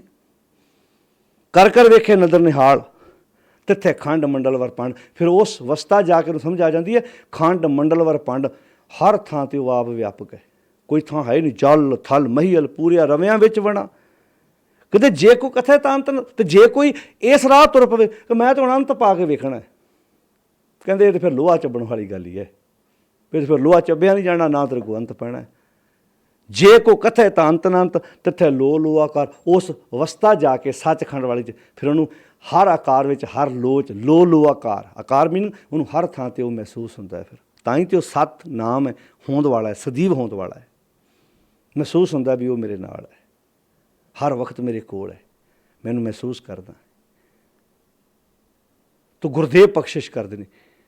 ਆਓ ਪਾਤਸ਼ਾਹ ਦੀ ਬਾਣੀ ਨੂੰ ਸਮਝੀਏ ਧਿਆਨ ਨਾਲ। ਜਿਵੇਂ ਜਿਵੇਂ ਹੁਕਮ ਤਿਵੇਂ ਤੇ ਵਿਕਾਰ, ਉਹਨੂੰ ਫਿਰ ਸਮਝ ਆ ਜਾਂਦੀ ਹੈ। ਜਿਵੇਂ ਜਿਵੇਂ ਮੈਂ ਉਹਦੇ ਹੁਕਮ ਦੀ ਪਾਲਣਾ ਕਰਦਾ, ਤਿਵੇਂ ਤਿਵੇਂ ਆਪਣੀ ਜ਼ਿੰਦਗੀ ਦਾ ਮੈਂ ਕਾਰ ਵਿਹਾਰ ਕਰ ਰਿਹਾ। ਜਿਵੇਂ ਜਿਵੇਂ ਹੁਕਮ, ਜਿਵੇਂ ਜਿਵੇਂ ਉਹ ਮੈਨੂੰ ਚੰਗਾ ਖਿਆਲ, ਚੰਗੇ ਜਿਹੜੇ ਗੁਣ ਮੈਨੂੰ ਪ੍ਰੇਰਨਾ ਦਿੰਦੇ ਨੇ, ਮੈਂ ਉਹਦੀ ਆਖੇ ਲੱਗਦਾ। ਹੁਣ ਆਪਣੀ ਜ਼ਿੰਦਗੀ ਦਾ ਕਾਰ ਵਿਹਾਰ ਵੀ ਉਹਦੇ ਮੁਤਾਬਕ ਹੀ ਮੈਂ ਕਰਦਾ। ਜਿਵੇਂ ਜਿਵੇਂ ਹੁਕਮ ਤਿਵੇਂ ਤਿਵੇਂ ਕਾਰ, ਵੇਖੇ ਵਿਕਸੇ ਕਰ ਵਿਚਾਰ। ਉਹਨੂੰ ਸਮਝ ਆ ਜਾਂਦੀ ਹੈ, ਉਹ ਵੇਖ ਰਿਹਾ ਹੈ, ਵਿਕਸ ਰਿਹਾ, ਕਰ ਵਿਚਾਰ, ਆਪਣੇ ਹੁਕਮ ਨਾਲ ਸਾਰੀ ਕਾਇਨਾਤ ਨੂੰ ਚਲਾ ਰਿਹਾ। ਨਾਨਕ ਕਥਨਾ ਕਰੜਾ ਸਾਰ। ਪਰ ਇਸ ਅਵਸਥਾ ਨੂੰ ਬਿਆਨ ਕਰਨਾ ਔਖਾ ਹੈ। ਜੇ ਤੂੰ ਉਹਨੂੰ ਬਿਆਨ ਕਰਨ ਦੀ ਕੋਸ਼ਿਸ਼ ਕਰੇ, ਔਖਾ ਹੈ। ਹਾਂ, ਤੇਰਾ ਕਰਮ, ਤੇਰਾ ਫਰਜ਼ ਕੀ ਹੈ? ਤੂੰ ਸਭ ਤੋਂ ਪਹਿਲਾਂ ਧਰਮ ਕਮਾਉਣਾ ਕੀ ਹੈ ਇਹਦੀ ਜਾਣਕਾਰੀ ਲੈ, ਫਿਰ ਜ਼ਿੰਦਗੀ 'ਚ ਸ਼ਰਮਖੰਡ ਉਦਮ ਕਰ, ਫਿਰ ਤੂੰ ਬਖਸ਼ਿਸ਼ ਦਾ ਪਾਤਰ ਬਣੇਗਾ, ਅਤੇ ਫਿਰ ਸੱਚਖੰਡ ਵਸੇ ਨਿਰੰਕਾਰ। ਤੂੰ ਉਸ ਅਵਸਥਾ ਦੇ ਵਿੱਚ ਪਹੁੰਚ ਜਾਏਗਾ। ਤਾਂ ਹੁਣ ਗੱਲ ਕਲੀਅਰ ਹੋ ਗਈ ਨਾ। ਇੱਥੇ 37 ਨੰਬਰ ਪੌੜੀ 'ਚ ਆਣ ਕੇ, 34 ਨੰਬਰ ਪੌੜੀ ਤੋਂ ਲੈ ਕੇ 37 ਨੰਬਰ ਪੌੜੀ ਤੱਕ ਜਿਹੜੀ ਆਪਾਂ ਗੱਲ ਸਮਝੀਏ, ਹੁਣ ਇਹਨੂੰ ਪਿੱਛੇ ਲੈ ਜਾਓ। ਹੁਣ ਜੋੜੋ ਪਹਿਲੀ ਪੌੜੀ ਨਾਲ। ਉੱਥੇ ਕੀ ਆਖਿਆ ਸੀ ਭਲਾ? ਕਿਮ ਸਚਿਆਰਾ ਹੋਈ ਹੈ, ਕਿਮ ਕੂੜੇ ਟੁੱਟੇ ਪਾਲ, ਹੁਕਮ ਰਜ਼ਾਈ ਚੱਲਣਾ ਨਾਨਕ ਲਿਖਿਆ ਨਾਲ। ਕਿਵੇਂ ਤੂੰ ਸਚਿਆਰਾ ਬਣਨਾ ਹੈ? ਅਤੇ 37 ਨੰਬਰ ਪੌੜੀ 'ਚ ਆਣ ਕੇ ਕਹਿ ਦਿੱਤਾ, ਗੁਰਦੇਵ ਜੀ ਨੇ ਗੱਲ ਨਿਬੇੜ ਦਿੱਤੀ। ਕੀ ਕਹਿਣਗੇ? ਸੱਚਖੰਡ ਵਸੇ ਨਿਰੰਕਾਰ, ਅਤੇ ਕਰ ਕਰ ਵੇਖੇ ਨਦਰ ਨਿਹਾਲ। ਅਤੇ ਪਾਤਸ਼ਾਹ ਕਹਿੰਦੇ ਨੇ, ਵੇਖਿਆ ਵਿਕਸੇ ਕਰ ਵਿਚਾਰ, ਨਾਨਕ ਕਥਨਾ ਕਰੜਾ ਸਾਰ। ਤੂੰ ਆਪਣੀ ਜ਼ਿੰਦਗੀ 'ਚ ਸਚਿਆਰੇ ਦਾ ਰੂਪ ਬਣ। ਅਤੇ ਜੇ ਤੂੰ ਇਹ ਕਵੇਂ ਮੈਂ ਉਹਦਾ ਅੰਤ ਪਾਉਣਾ ਹੈ, ਇਹ ਤਾਂ ਲੋਹਾ ਚੱਬਣ ਵਾਲੀ ਗੱਲ ਹੋਏਗੀ। ਤੇਰਾ ਜ਼ਿੰਦਗੀ ਦਾ ਮਕਸਦ ਹੈ ਸੱਚੇ ਦਾ ਰੂਪ ਬਣਨ ਵਾਸਤੇ ਆਪਣੀ ਜ਼ਿੰਦਗੀ 'ਚ ਕੁਆਲਿਟੀ ਲੈ ਕੇ ਆ, ਆਪਣੀ ਜ਼ਿੰਦਗੀ 'ਚ ਗੁਣ ਧਾਰਨ ਕਰ, ਤਾਂ ਕਿ ਤੇਰਾ ਜੀਵਨ ਖੂਬਸੂਰਤ ਬਣ ਜਾਏ। 37 ਨੰਬਰ ਪੌੜੀ ਦੀ ਅੱਜ ਆਪਾਂ ਵਿਚਾਰ ਸਾਂਝੀ ਕੀਤੀ ਹੈ, ਜਿਹਦੇ ਵਿੱਚ ਬਖਸ਼ਿਸ਼ ਵਾਲਾ ਖੰਡ, ਕਰਮਖੰਡ ਅਤੇ ਸੱਚਖੰਡ, ਇਹ ਆਪਾਂ ਗੱਲ ਸਾਂਝੀ ਕੀਤੀ ਹੈ। ਸਾਧ ਸੰਗਤ ਜੀ ਜ਼ਰੂਰ ਚੇਤਾ ਰੱਖਿਓ, ਇਹ ਬਹੁਤ ਪਿਆਰੀ ਬਾਣੀ ਜਿਹੜੀ ਅਸੀਂ ਪੜ੍ਹਦੇ। ਵੈਸੇ ਤਾਂ ਸਾਰੀ ਗੁਰੂ ਗ੍ਰੰਥ ਸਾਹਿਬ ਦੀ ਬਾਣੀ ਮਿਠਾਸ ਨਾਲ ਭਰੀ ਪਈ ਹੈ, ਜ਼ਿੰਦਗੀ ਜਿਉਣ ਦਾ ਤਰੀਕਾ ਦੱਸਦੀ ਹੈ। ਪਰ ਆਪਾਂ ਇਹ ਉਹ ਬਾਣੀ ਹੈ ਜਿਹੜੀ ਅਸੀਂ ਰੋਜ਼ ਆਪਣੇ ਘਰਾਂ ਵਿੱਚ ਅਕਸਰ ਪੜ੍ਹਦੇ ਹਾਂ। ਕੋਸ਼ਿਸ਼ ਕਰੋ, ਪੜ੍ਹੋ, ਸਮਝੋ, ਵਿਚਾਰੋ। ਜਿੰਨੀ ਵਾਰ ਪੜ੍ਹਦੇ ਜਾਓਗੇ, ਜਿੰਨੀ ਵਾਰ ਸਮਝਦੇ ਜਾਓਗੇ, ਇਹਦੇ ਵਿੱਚੋਂ ਸਾਨੂੰ ਹੀਰੇ ਜਵਾਹਰਾਤ, ਮਨ ਨੂੰ ਅਮੀਰ ਕਰਨ ਵਾਲੇ ਮਿਲਦੇ ਜਾਣੇ ਆ, ਅਤੇ ਅਸੀਂ ਮਨ ਕਰਕੇ ਅਮੀਰ ਹੁੰਦੇ ਜਾਵਾਂਗੇ। ਪਰਿਵਾਰਾਂ ਦੇ ਮਾਹੌਲ ਵਧੀਆ ਬਣਨਗੇ, ਅਸੀਂ ਮਨ ਕਰਕੇ ਸੁਖੀ ਹੋਵਾਂਗੇ। ਸਾਰਿਆਂ ਦੇ ਧੰਨਵਾਦ। ਆਪ ਬਾਣੀ ਪੜ੍ਹੋ, ਸਮਝੋ, ਅਰਥ ਭਾਵ ਸਮਝੋ, ਤੇ ਗੁਰਮਤ ਗੁਰਬਾਣੀ ਮੁਤਾਬਕ ਆਪਣਾ ਜੀਵਨ ਜਿਉਣ ਦਾ ਯਤਨ ਕਰੀਏ ਜੀ। ਸਾਰਿਆਂ ਦਾ ਧੰਨਵਾਦ। ਵਾਹਿਗੁਰੂ ਜੀ ਕਾ ਖਾਲਸਾ, ਵਾਹਿਗੁਰੂ ਜੀ ਕੀ ਫਤਿਹ।